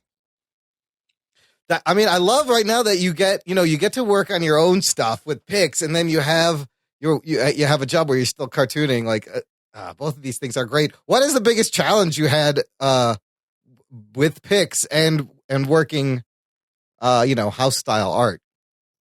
Like going between the two? Yeah, it's not really that. So going back to what we were saying before about depending on the character. So when I left Nickelodeon to go full freelance is when the show Avatar: The Last Airbender started. Okay. And, they said, do you want to draw this thing? And I was looking at it. And that one I stepped away from because it was human figures drawn like humans. Yeah. And I'm like, you know what? For me to draw like this would take more effort because I have a way I draw humans than for me to draw a cartoon character. Like a cartoon character is its shapes and this and that. And I can learn a cartoon character from the ground up. But to draw humans differently than I normally draw humans takes a bit more effort. And I actually didn't draw any Avatar stuff because I just didn't. It was a rabbit hole I chose not to go down. Yeah. No, that makes sense. It could almost hurt your style in a way. It could, like if you sort of let it get in there. Like drawing SpongeBob stuff doesn't affect really the way I draw superheroes. That's so interesting. Different. Yeah. So you still get to exercise both sides of that. Yeah. I mean, although I do like drawing cartoony and it's a little more fun. And I've had friends of mine say, you should just go full out like cartoony superheroes. And I push it a little bit, but then I sort of reel back some because I don't know. It's hard to lose that how to draw comics the Marvel way. Right. Once dynamic superhero thing. Yeah. I mean, almost the same way, like if you'd worked for Disney for years, you're going to end up drawing like Disney style. Like it's just going to be.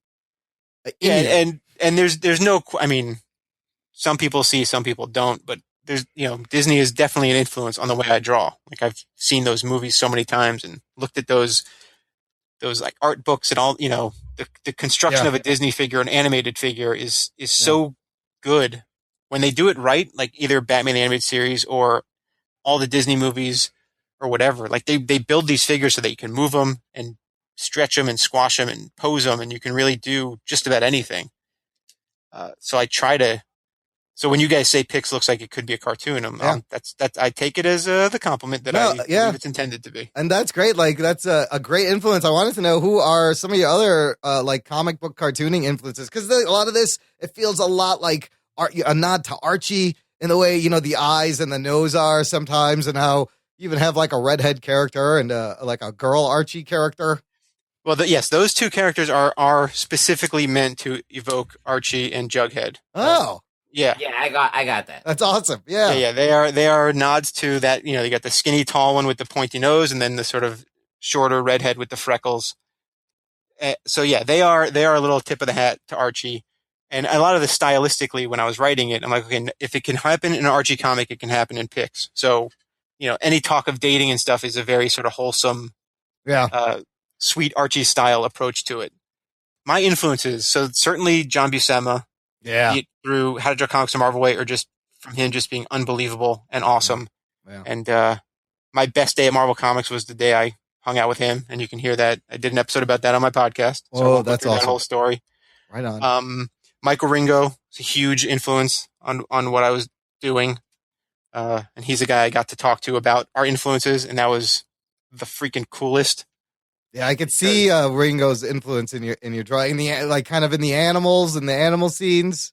Yeah, and we actually talked about that a lot. We talked about how we both, loved Disney stuff and drawing animals because he was doing Telos at the time. Yeah, Todd DeZago. We talked when Todd was on. He had of course they were great friends, and couldn't speak more highly of the man. And so we got to kibitz over animation stuff and cartoony drawing and the highlights and the pitfalls of it, and how you sort of don't always get taken seriously in the comic book business if you're doing cartoony stuff. But yeah, him. And then there are guys that aren't obvious influences, but just in terms of the fact that they were writing and drawing their own comics. So Walt Simonson, Mike Mignola, like just them as career people. Jose Luis Garcia Lopez, just because he defines so much of what a superhero should look like. I don't know if you guys know him. No. Oh, absolutely. Yeah. I've met him. Yeah. He's basically if you've seen any DC style gout art, so every t-shirt that they sell at Target, like that you see everywhere, that's him. All the artwork that was on the Superpowers action figure packaging. Okay. Oh, that's him. Okay. Like, yeah. Classic, classic superheroes. I mean, I read Power Pack, so John Bogdanov, or Bogdanov, I believe is how he pronounces it. I love Power Pack. So his work, for sure, which was also bouncy and cartoony and awesome.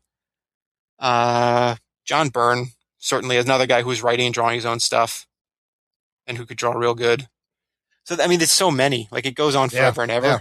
And it's on multiple levels of things. I did take a workshop with Will Eisner, so he was a pretty significant influence in terms of how to tell stories visually. Yeah. That's awesome. That's the man you want to learn the master how to tell stories. Yeah, that's why you see that in Pix because like this is a page turner, like the pacing and the storytelling and your shots.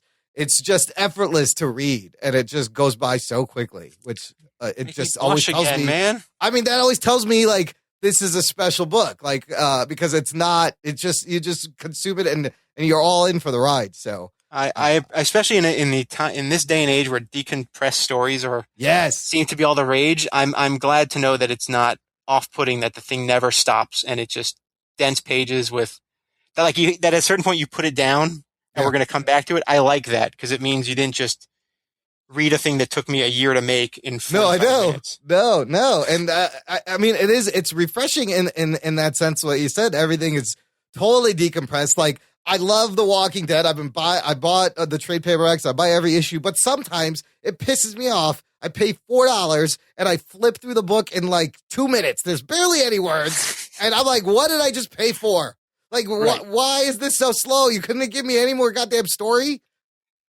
Yeah, no, I'm not going to argue with you on decompressed stories and comics being too expensive. I am, I am amazed that my book is somehow cheaper than a Marvel trade paperback. That still blows my freaking mind because when I was a kid, and you may attest to this as well, Image comics were the most expensive. Yeah. And nowadays they're the cheapest. Like Invincible is still $2.99. Wow, really? Yeah. It started at $2.95. It has gone up 4 cents. And DC just restructured, but then I think they're raising prices again. They were going to try to keep it at $3.99. Well, it seems from the solicits what they're doing is they're going all their bi-weekly titles are staying at $2.99. Okay. But everything that's a monthly book is going up to $3.99. And I was only buying monthly books because I didn't want to buy things twice a month. So I might be done buying DC books, which is crazy. I was going to ask you that. I was going to ask you what you buy. I haven't bought anything from Marvel in ages because they're just too expensive. And I just, I can't spend $4 on a 20-page story. Yeah. Just, I can't do it. So what do I buy? Let me go company by company. From DC, I've been reading New Superman, which I like. That's the one where he's Chinese, right? Yeah, that's the Chinese. Yeah, it's good. I read the first episode. It was hilarious. It's really funny and weird. It's good. It's a superhero comic. Like the kid gets these powers. He's sort of a dick. He's like Flash. He's Thompson, a dick. That's the best part. Yeah, the Chinese guy's a dick. It's great. Yeah. So it's good. Things happen, and it's like it moves at a good pace. You feel like you're reading a comic book. Batgirl's been pretty good. Yeah. From Image, what am I getting at Image? By Invincible, by Savage Dragon. I just read Curse Words #1, and that was awesome. Did you guys read that? No, I haven't read that.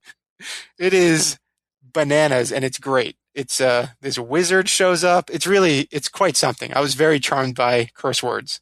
Let's see what else. I've been reading that Green Valley. I should pull up my pull list, but I'm not doing it. I'm just going off top of my dome. Then I'll buy Copperhead when that comes back. Oh yeah, I heard that's good. Yeah, Copperhead is good. Saga is good, although I'm very Saga behind. I read, yes. Paper Girls, I read that. I like that.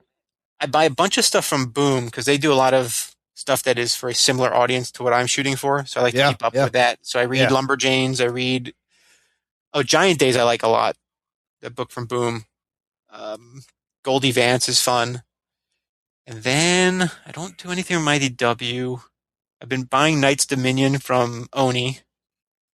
There's some other Oni book, and I can't. Super Battle Lunchtime, I think it's called. The first issue is good. That sounds interesting. It's the first issue is this gal who's a chef gets like taken to space for like a Top Chef in like against aliens competition. Mm-hmm. And the first issue is solid, so I have the rest of them. I just haven't gotten to reading them. And then I buy graphic novels, a lot of stuff that First Second puts out, or Scholastic. I check that stuff out. Yeah, you got to check in on all the kid stuff. And I think it's interesting that you didn't do, you're not doing a monthly book. Like you said, the market is graphic novels. And I'm always like, are they ever going to stop selling single issue books if it bombs that bad, if people just stop buying them? It's so hard to say. Every time they raise their prices, it makes you go, then not enough people are buying these things because they have to keep raising the prices. So I don't know. I feel like at a certain point, it's become like vinyl records. Yeah. Yeah. Right. And comic shops are like record stores. Yeah. Which is fine. But I don't know if that's a growth business. I'm not sure. If you ask me, I think digital comics should be so much cheaper and digital should be, this is not new. People have been saying this forever. Digital should be the new newsstand. Absolutely. If you want to get it out there the quickest to the most people, like, why are you still shipping books to stores? Really? It's all... You could still ship the books to stores, and they could be $4 each, but the digital version should not be $4. Yes. I liked when Marvel was giving you codes. You still had to buy the book, and you'd get the digital code. I was like, I guess that's good, but I already bought the book. What is the point of this? I would buy so many comics and probably never read them because they'd be on my machine and I'd forget they were there. But if they were $1 each, yes, that's what I was going to say. Yeah, I'd spend like $60 a month just buying digital garbage. Absolutely, 99 cents. I've never read a digital comic book. Really? Wow. I mean, just the ones that I get that I have to read for the show, but because I get them in digital. The iPad is like the perfect thing because it's like the same size as a piece of paper, and the colors just pop. It's brighter. You could zoom in and out. You could do the guided view. Like, it's quite a great experience. But I love holding the books. But now, like, the storage is an issue. Store and talk to the angry guy that runs it, and I like to hear him fucking shit on everybody in the business. I was always a terrible comic shop customer. Like, I'd go in, I'd buy my books. I wouldn't talk to anybody. I'd just go in, buy my stuff, walk out. Oh, that's like my therapy. I go there and I sit down. I talk to the comic shop owner, and he never did it. How bad his life sucks, and I tell him how bad my life sucks, and then I just leave. Well, we grew up in an age when these comic book stores, like, the owners weren't friendly. Like, you didn't want to ask them questions. You just wanted to get it out. I wear it as a badge of honor that the comic store guy will, like, call me on my birthday and shit. See, Ruggs is... Yeah. I mean, that's, and I don't even buy that many comic books anymore. I mean, actually, like, I stopped buying superhero comics altogether, and now I just buy indie stuff. So what are your top picks? What are your big recommendations? Oh, Jesus Christ! What do you most look forward to when it comes out every month? I read all the Godzilla books that come out. He's a big Godzilla fan. Yeah. I got that from that Godzilla episode. Yes. Yes, I read anything by Mark Millar. Okay. Or Mark Miller. So he's got a bunch of books. The Empress. He's got a bunch of stuff. He's got. I've heard Empress is really good. Yeah, it's cool. I mean, like they're very like bite sized. Like, so he'll do like a run of like 5 or 6 books, and then he'll move on to something else. Right. And then he'll tell that story. It'll be a complete story, and then he might go back to it and give you another volume later. So he does that. I read Rachel Rising from Terry Moore. I read all the Terry Moore stuff. There's so much shit I can't. I mean, it's impossible to. I like hearing what the first things that come to people's minds are, because like Paper Girls. I read the first few volumes. Saga I was reading. Now I'm going back and reading all the new Valiant stuff. I hear that stuff's really good. I have not read any of it. I picked up a bunch of us recently, and I was like, I have all the trades because I was at a convention. It was deals, so I bought a bunch of them. I haven't read them yet, but I'm raring to go because I love Valiant. So again, there's not enough time in the day. I got a stack of comic books here that I still buy. I still buy Spider-Man. Like, I'll always buy Spider-Man, regardless of what's going on. That was the saddest day of my life when I stopped buying it. I was like, I need to know what's going on in Spider-Man's life. But then I have like AD, Scott Snyder, Jeff Lemire, I think. There's 2 issues I haven't read. I've bought Patience by Dan Clowes, that graphic novel. It's like a time travel. I have yet to get to that. I got a stack of shit here. I need to read. I don't know. We are. It is a perpetual. Like, you'll never read everything. I think 2 years ago, I'm like, I guess I'll never read Cerebus. I guess that's just how it's going to be. Dude, I had a big, thick. That thing. First of all, that thing is like a phone book, right? I had a phone book volume. Oh, there's a lot of phone books. There's like 8 of them. That's insane. It's like 800 pages. But I first read Cerebus when I was really young. I was like 13 or 14. I forgot how I got it. And it was way over my head at the time. But I love the black and white art and the fact that it was an aardvark. And then I went back and I read it like years later, and it was amazing. And I was like, wow, I definitely didn't get this when I was 13. I don't know what I was doing. You have to go back and read that one a second time. Yeah, I think I've just decided, like, I guess I'm never going to read it because I don't know how that's going to happen. Well, I don't think they'll ever make a movie about that shit. I mean, that's just probably not. Yeah, but I don't know when I'm going to have. I'm going to sit there and read 300 issues of this thing. Like, I don't know. Look, you're a busy man. You're working on picks. You got freelance stuff, and you got a podcast. So, like, before we wrap up, I want to talk a little bit about your podcast. It's called the Stuff Said One, which if for the listener out there, if you enjoy, I loved it because I love hearing working artists talk about art, and it's just you and your cartoonist buddies, and you had amazing guests on here. Ruggs, you had Dan Slott on his show. Holy shit! Yeah, Eric Larson. That was a long one. Chris Eliopoulos was a great episode. I listened to that one. Some great names, great discussions. Like, I really enjoyed the geeking out about the profession and the industry. How often is that coming out now? Stuff said. So when I first started doing the show in 2011, I was doing one show a month, and I'd sit there and I'd edit and I'd cut out ums and uhs, and it was a ton of work. And it was taking more and more time to do these shows because I'd also read as much of the people's stuff that I could. I was going overboard. And then I started doing the other podcast, which is the Tom Cruise one, which we don't have to get into if we don't want to. But then suddenly I was doing 4 hours of content a month for $0 and trying to write and draw new books. So at a certain point, something had to give. So I put Stuff Set on hiatus after 4 years. I sort of just put it down for a bit, saying I'd come back to it. So for 4 years, it was once a month. So there's like 60 episodes or so of that run. And then, the episode that really killed me was the Robert Kirkman one. Because he had Kirkman on, Rugs. That's awesome. Yeah, because that one was like a 2-hour conversation edited down from like a 2.5-hour conversation. Yeah. And then I put an April Fool's Day episode together that involved like basically making up a fake Robert Kirkman interview and recording that. It was ridiculous. It's a great episode. Wait, did Kirkman do the fake episode too? No, he gave us the blessing though. To do him. I said like, hey, here's your episode's coming out April 15th, but what I'd like to do is an episode April 1st where I interview Robert Kirkman, KUR. Yeah. Okay. And he's like, yeah, go ahead. That sounds fun. I'm like, great. Thank you. So me and a couple of other guys sat down and basically wrote an interview, like a fake interview. Yeah. And then recorded it and treated it like a regular episode. So that became another hour of content to build. Oh, it was ridiculous, absurd.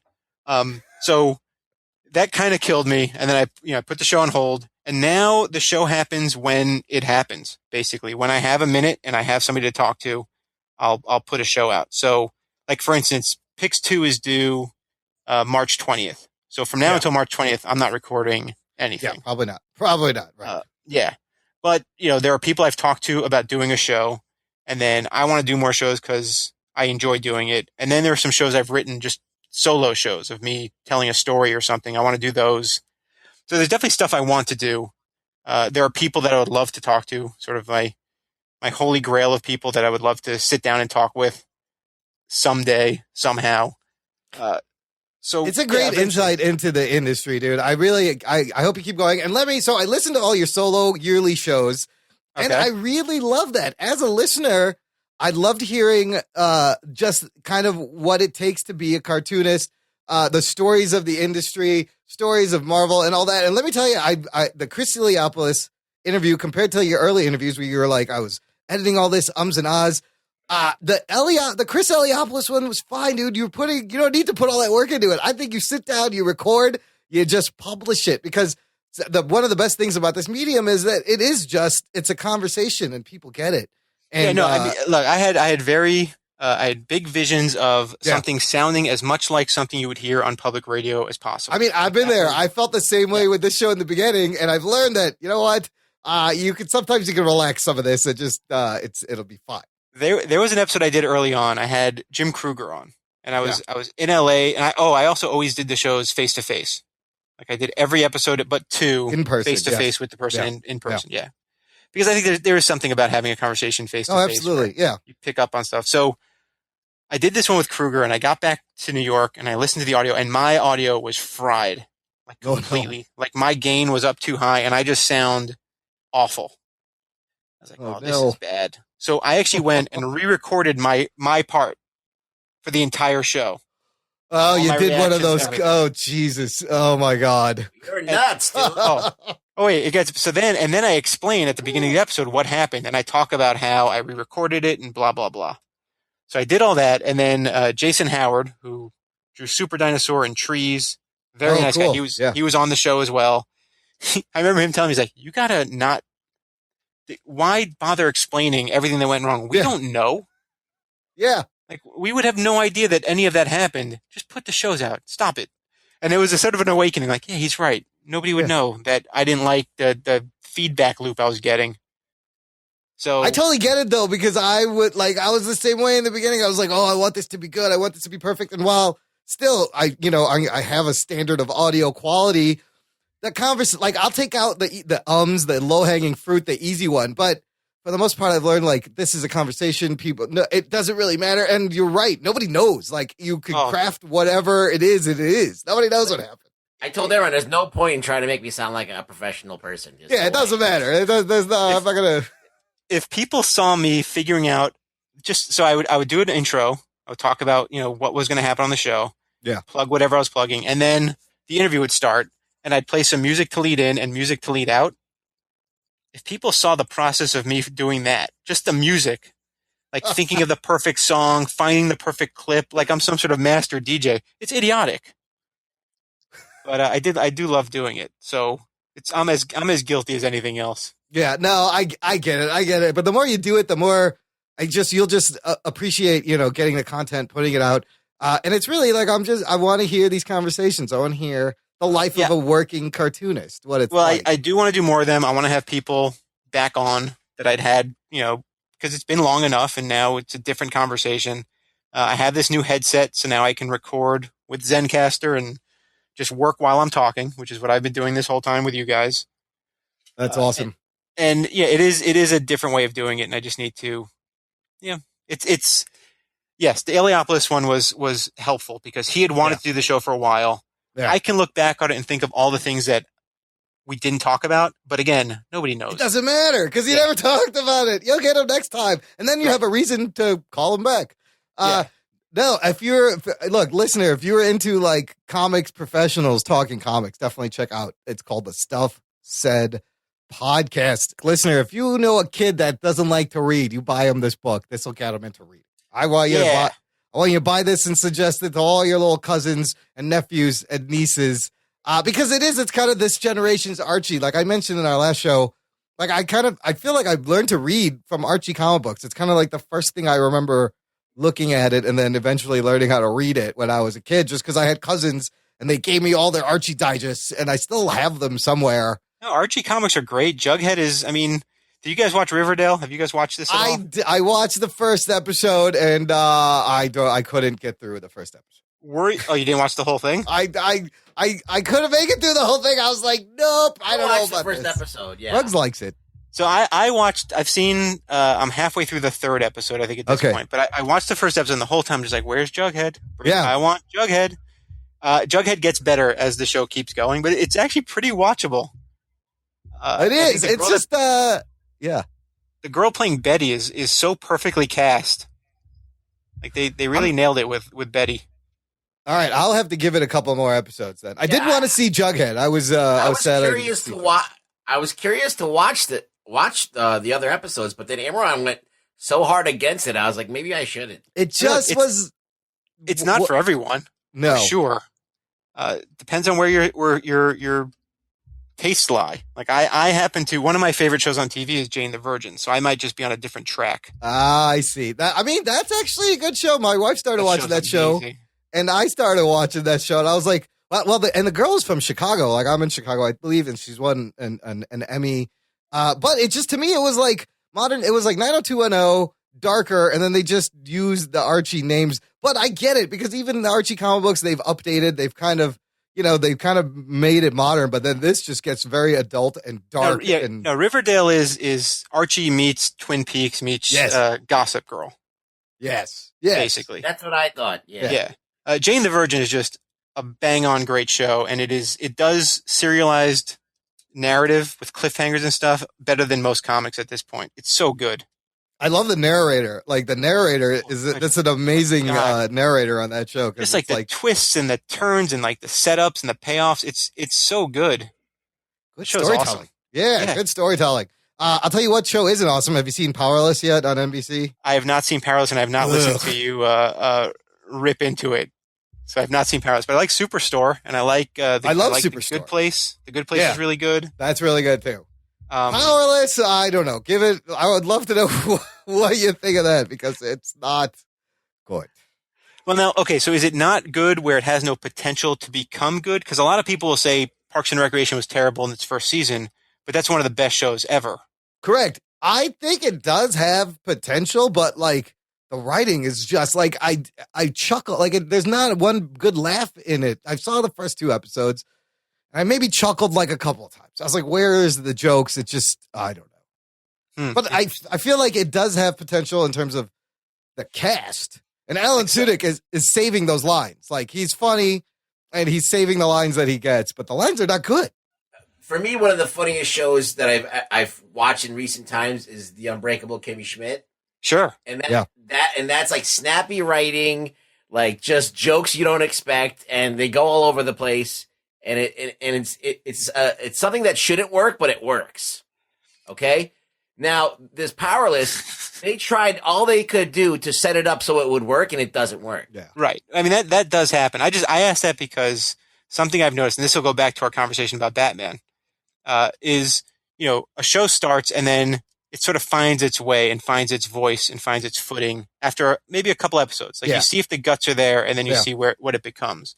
So you hear people talk about, the original Batman was this dark Avenger and he had a gun and blah, blah, blah. But think about it as that's like the pilot episode. Right.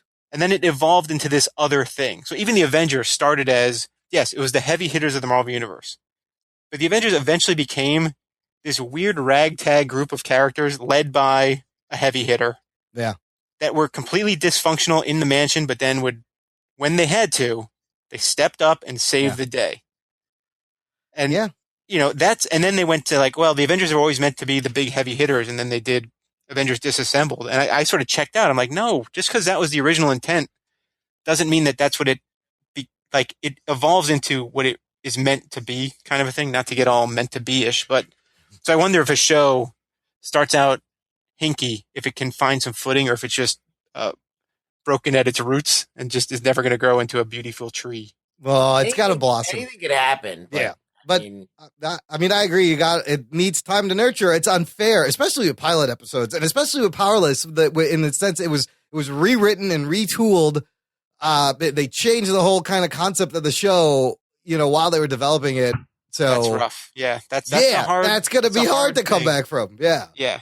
Hey, look, it might be a garbage show. I have no idea. I haven't seen it. There are plenty of garbage shows. Hey, listen, this is what I think. It's there's so many shows on TV. There's an audience that are watching all of these shows. It's just, is the audience enough to pay the bills? That's the question. You could name the shittiest fucking show ever, and there's somebody that loves that show. Yeah, you can also then get a show like The Grinder, which was amazing. Did you guys watch that? And no, what was that one? Yeah, that's why it's not on. It was Fred Savage and Rob Lowe. Oh my God! I've not heard about this. I heard that was hilarious. Amazing, smarter than almost everything on TV, and of course, it doesn't find its place. It's too smart. Mediocrity sells sometimes in this country, which is just unfortunate. It happens. But I cut you off. Yeah, I cut you off, Rugboy. You were saying that something. I'm about just saying that there's shitty shows. No, that there's you could take any show that's unsuccessful, but there's an audience. There's people that like that show. So it's just about if they make enough money to sustain themselves. Of course. They have and that's a weird number to throw around, because you take something like Supergirl that was on Channel 2, it wasn't making enough numbers to CBS, to stay alive. Right? But now on the CW, it's like the Golden Boy. Same numbers, but for CW, this is killing on Mondays. Highest rating they've had in 6 years on Monday. It's a marriage of audience. Yeah. And it's to take it back to comics. You can hear somebody say that a book that sells X number at Marvel Comics is going to get canceled, but if it sells that number at Image, for instance, the creators are making bank because the structure is completely different for all kinds of reasons. Some of them I don't know, and some of them I do. It's all relative. Greg, what's a dream job in cartooning? What is something you haven't done yet that you would love to do? I mean, really, the dream is to reach a point where my work that I do for myself is, completely sustainable. If I really want, the ultimate dream is if I could get to a point a la Adam Sandler making movies where I have enough scratch where I can just start making my friends' books realities and just become an impresario on that level. Just be like, oh, these guys I know who are super talented and don't have the opportunities or the deals that they should be getting. I'll publish them. I can do it. But, I'm not at that. Sounds like you want your own label there. You need your own publishing company. I mean, again, that would be amazing. I would love to be able to do it and be able to just, if I become the Walking Dead of the kids set at Image Comics. That That is, look, that's a very achievable goal. And it's a niche that is growing and needs something like this. And I think you got a good head start. That's pipe dream stuff, but that would be incredible. And then I could be the guy who sort of shepherds in other stuff that I think is awesome or maybe doesn't have opportunities elsewhere. And that would be, I guess that you might want to be pay it forward. Yeah. Or just, look, I'd like to make some money too, but if I'm in a position of any kind of power or influence, you kind of want to wield it in a way that could be awesome and not just hole up in a room, William Randolph Hearst style or Citizen Kane, Charles Foster Kane style. Sorry, I used the real guy's name. Or I just admire that Adam Sandler was able to do that with that Netflix deal. Madison. Not even that. Happy Madison, right? Yeah, he's like, I'm gonna put all my friends in movies, and they're gonna be retarded and stupid. Yeah, and I'm just gonna make what I want to make. Funny movies, and he makes the movies he wants to make, and he has enough success where he's able to, and then he can bankroll something like Grandma's Boy, which is totally weird, and I love that movie. It's so good. It's very entertaining, but it's a weird ass movie. It's a very weird movie. But then he has this Netflix deal where he's making these just shitty movies, but it doesn't matter. He's already been paid. They've given him the green light, and he's just going. The Do-Over wasn't too bad. I gotta say, I did see the. Oh, really? I've seen, okay. Yeah, I'll watch that one. I mean, look, I've been a fan of Adam Sandler for a very long time. Yeah. I think there are some misses in there. I think when he plays unlikable characters, the movies become less likable. At some point, he started playing jerks, and I'm like, no, you got to go back to that Frank Capra thing you were doing, the lovable loser kind of thing. Yeah, Mr. Deeds is so charming, and Big Daddy and all these movies where he's sort of like a goof, but he's good at heart, and then it sort of takes a turn with something like Grown Ups or Anger Management. I think that was for me the first misstep was Anger Management. Yeah, and then more recently Jack and Jill, which I saw in the theater. Yeah. Apparently kids love that movie. Really? Yeah. I think it's I don't know why. Those kids should be killed immediately. Well, look, there is one reason to see Jack and Jill, and that reason is Al Pacino, who does not phone it in. He is amazing. Oh, man. All right, I might have to torture myself with that one. But dude, we were big fan. I had his comedy albums back when he was on SNL, and of course, those were great. And yeah, Billy Madison, Happy Gilmore, some of the funniest movies I've seen in a long time. They're great. They've got heart. I mean, I think he's incredibly funny. I've been a fan forever. But then seeing what he did with the success, where he then created a production company and worked with the guys he was roommates in college with. All these dudes are pals, and I like that idea of I mean, Kevin Smith kind of did it's like the Kevin Smith model. It's like, I'm just gonna our lingo with me and my friends is gonna be a universe, and I'm just gonna hire my friends and shoot stuff that we think is funny. I'm still waiting for this to happen. All right, what, a good Kevin Smith movie? No, I'm waiting for that and college. Some of my college buddies, hey, I'm going to give you a movie. Go ahead. Yeah, I'm waiting for that too. Where are these people? And then one last thing I really wanted to ask for somebody out there who's maybe a budding cartoonist, a comic book artist. 20 years ago, you got an intern at Marvel. How do you break in now? What is the path? Well, this is completely based on what I'm seeing and not from any actual experience, because I have no freaking clue. Okay. It seems like the way to do it is if you have, it's all you make a webcomic, you make some kind of internet presence. Yeah. And basically that becomes your samples. And you make something. It's sort of a different game. So the game used to be you get a gig at one of the companies, you work your craft, you learn how to do stuff, and then you go off on your own and do something independent.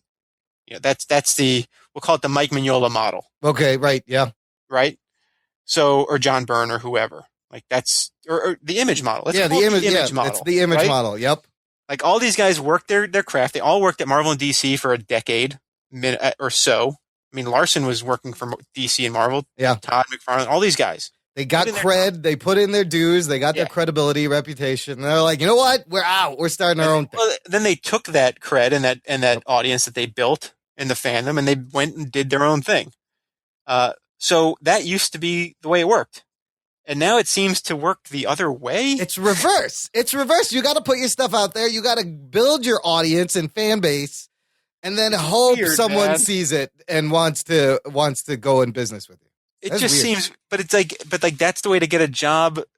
To learn stuff, but how do you do it without having to know what to do? Or even beyond that, it's like that's how you end up getting a job at Marvel and DC. But once you've made your own thing, why would draw? Yeah, right. Why would you want to work there? Unless, is it the thing where like, look, I always wanted to draw Spider-Man, and so the whole end goal. But you're right. When you already got your own thing, why would you even want to go work for a Marvel or DC? I'm not entirely sure. Huh. I don't know, but I think that's how you do it now. And there's so many ways people are figuring out how to do their own thing.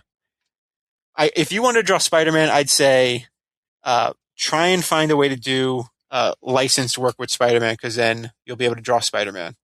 Because if you're trying to draw Amazing Spider-Man, the chances are so freaking slim. Yeah. If you want to write Spider-Man, good luck. Yeah. Because you can pry it from Dan Slott's cold, dead fingers. You ain't giving up on that. Although I did see there's a new title coming out. They're going back to Peter Parker. I think it's called The Sensational Spectacular Spider-Man. Yeah, Spectacular. Chip Zdarsky. Right? And he said, look, this is going to go back to the old school. And I loved everything he said. I got really excited. They're like, look, if you don't like the CEO fucking Tony Stark, Peter, we're taking him back. It's the same continuity. We're taking him back to the desperate Peter Parker fighting villain. And like, I was just geek boner. I was like, yes, this is what I'm missing. Bring this back. I can't wait to pick this up. Is there anything that can happen in that book that will make you lose that geek boner? What, in the new one? Yeah.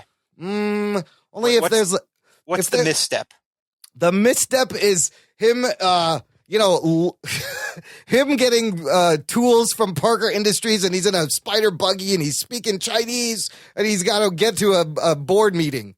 I don't want to see that anymore. Just give me some street-level Spider-Man stories. That's what I want to see. Okay.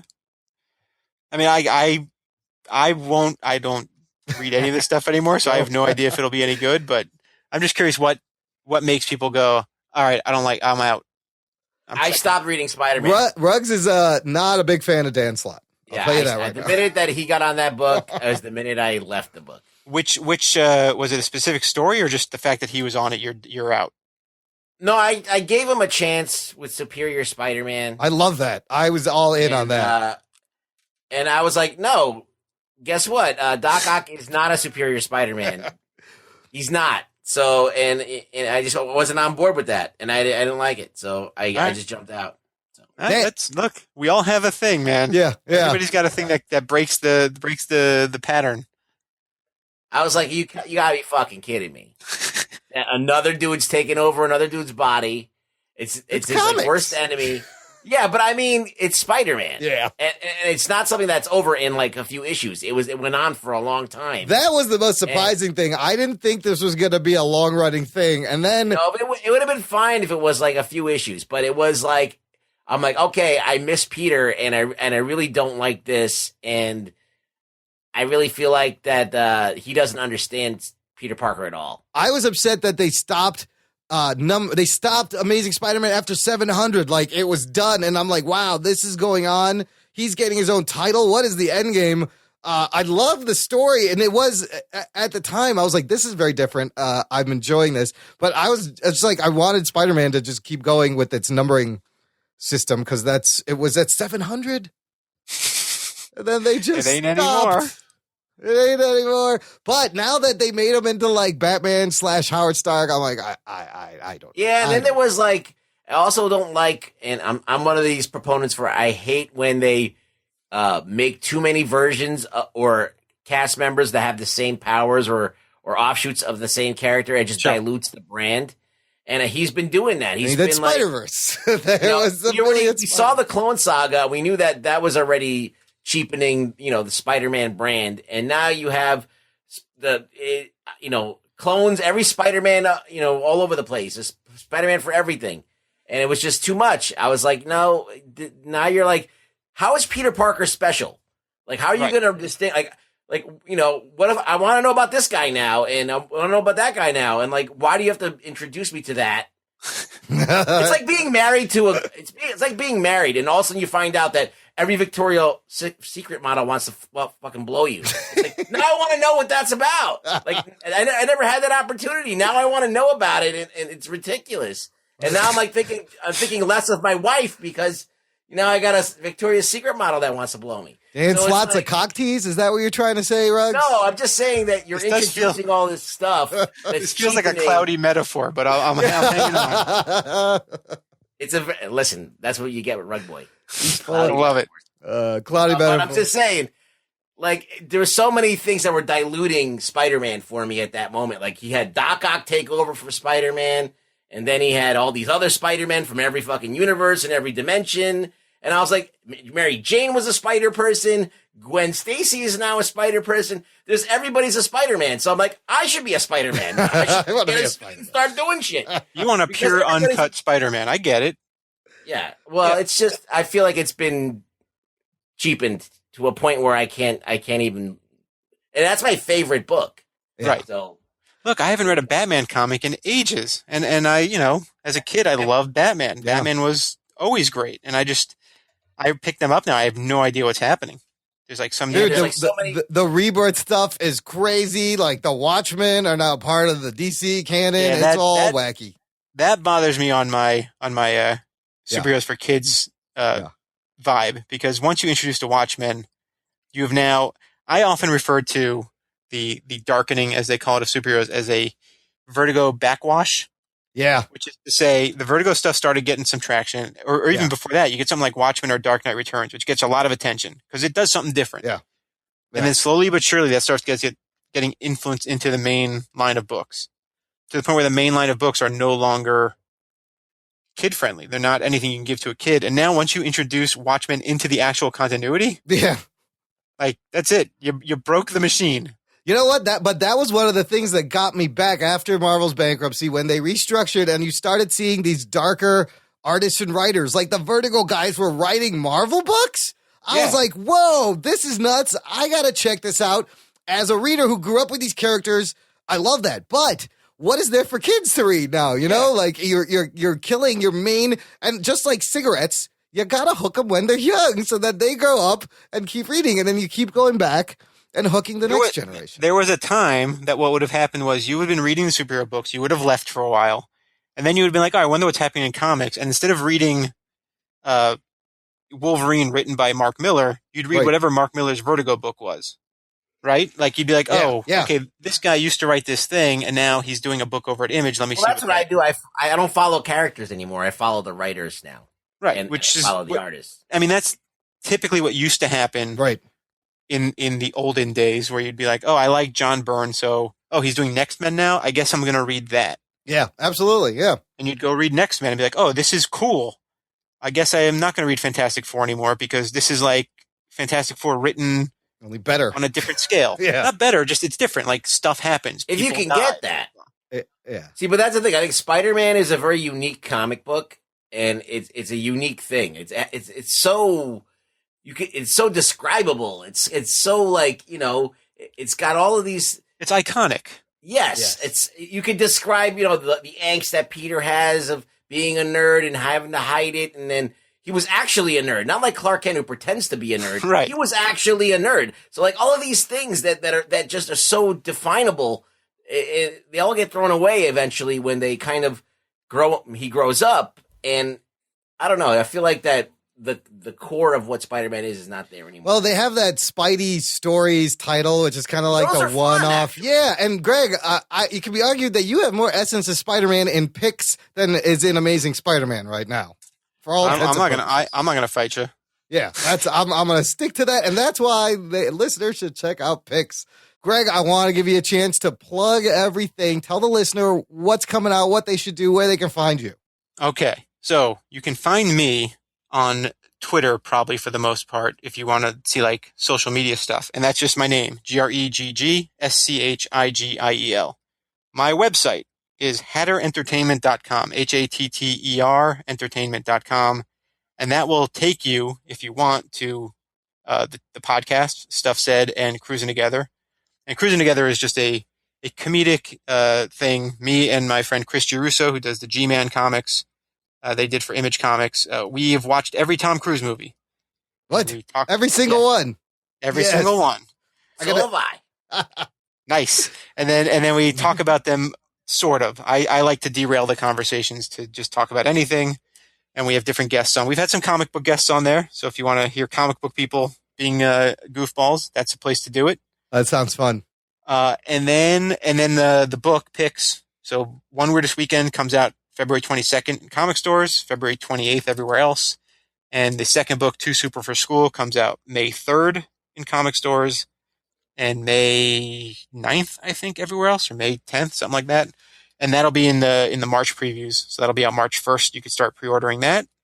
And I believe I'm going to post a page a day at pixcomic.com. Dude, this has been great. I've taken up a lot of your time. Thank you so much. Anytime you want to promote anything, dude, you are welcome to come back whenever you want. I'd love geeking out with you. There's so many more things I want to know. We could go on forever.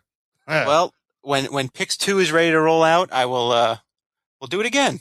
Definitely come back, and listener, all the links can be found in the show notes of this episode at jockandnerd.com. Check out Gregg's stuff. He does a lot of stuff. Thank you, guys. I appreciate it. It's good meeting you. Good meeting you. Tell Anthony he missed out on some real talk. That's right, Anthony. Real talk, Anthony. You missed it. That's right. Catch me outside. Yeah. All right, guys. Thanks so much. You guys are awesome. Doc and Nerd. I can't thank Gregg enough for hanging out and dishing and telling us all those awesome stories about working at Marvel and self-publishing. Yeah, it was full of info. The man is always willing to answer questions, which I love. So, listener, definitely check the show notes, jockandnerd.com/153. Get in touch with them if you have questions about self-publishing or more stories about Marvel, or you want a signed copy of FastLane. Oh, shit. I don't know if he has that. You know what the crazy thing about it was? Yeah. Is that the whole time he was talking to us, he was coloring pages. That's right. He was working on Pix Volume 2, coloring while the man is always producing. So it was great because he would have been sitting there anyways. And we got to hang out and geek out and get some awesome stories and some awesome information. So look, listener, this is what you want to do to help out Gregg Schigiel and Pix. Next time you're at your local comic book store, request Pix, ask for it. The dates again, February 22nd, Volume 1 comes out.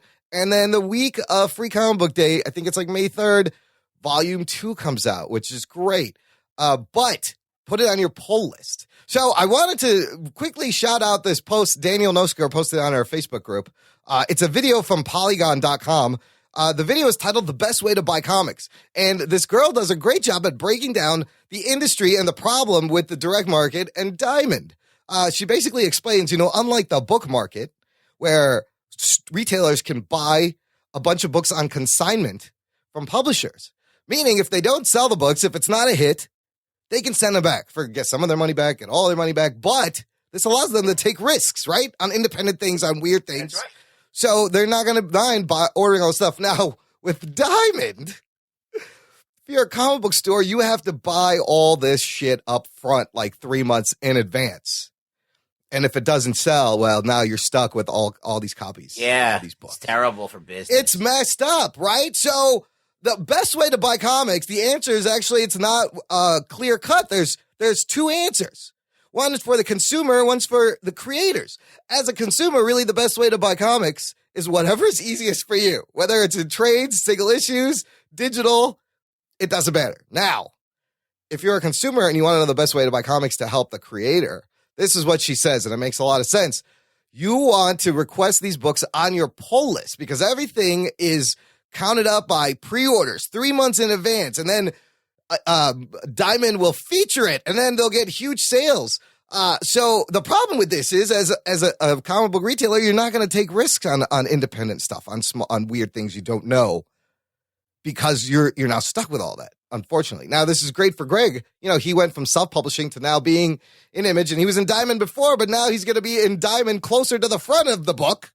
Geek boner. Which is going to help him, but put it on your pull list. Ask for it at your local comic book store. I'll put a link to this video in the show notes, jockandnerd.com/153. It's a messed up system, and I didn't even know, in the 90s, the Department of Justice was going to break up Diamond. Because they were being accused as a monopoly, which they kind of are. Yeah, absolutely. But it didn't go through because they felt like there wasn't enough money in the industry for it to matter. I don't know, man. It's so whatever it is, it's fucking shenanigans, if you ask me. It is. So, we love to support the independent creator-owned stuff. Image is doing a great job with that. Do you do pull lists? I do. I have a pull list at Pastimes, and it's been getting smaller and smaller. Yeah, mine is like microscopic. Yeah, it was huge, and now it's tiny, but you know what? Size of a Filipinas. It's a tiny Filipinas. But I'm going to go to my pull list. Ruggs, you should go put picks in your pull list for whenever it comes out. Okay. You know where else, though, is a great place to find independent comic books, and is our sister site in England, A Place to Hang Your Cape. David Malofsky's been nice enough to carry our show, and he reviews independent books. He supports all these creator-owned independent Kickstarters, and it's actually Kickstarter is another great place to discover books that aren't in the mainstream. And I wanted to give a quick shout-out to another listener/podcast guest we had, Jimmy McPike from episode 93, came on to talk about getting into writing comics, and he heard us talk about the fact that AP2HYC needed writers. Remember, we mentioned they're looking for writers. Yeah. Jimmy reached out, and he's going to be writing for the site. Geek Boner. Look, we're connecting geeks worldwide. So if you enjoyed the show and you're really into creating, and you're a creator and writer, and you like reviewing movies and TV shows episode by episode, visit for free, for practice, for exposure. It is a volunteer position, but all the details you can find at ap2hyc.com/write, as in the action, as in WRITE/write. They're looking for some writers, and I know we have a lot of creative listeners. So yeah, you gotta get your name out there somehow. So you might as well do it. Shout out, nerd. So Ruggs, where can the people find you? You can find me on Twitter making fun of Dan Slott constantly. Oh, boy. At Really Rugboy on the Twitters. Listen, the last thing we tell you, listener, you know what it is. Tell a friend. Thanks for listening to the Jock and Nerd podcast. Tell a buddy. Post this show on your Twitters, on your Facebooks, on your whatever the new thing is that in the future when you're listening, whatever the next Facebook is, post it there. I don't know what it's going to be. It'll be like, think about it, post it to your virtual reality CGI world. That may be what we're... Just get it out there. Just getting out. Run up to the next person you see, give them one of these. Talking Nerd! And we'll love you forever. Thanks for listening to the show. My name is Imran. My name is Rugberto. He's the Rug Boy. And he's the Nerd. We'll catch you next time.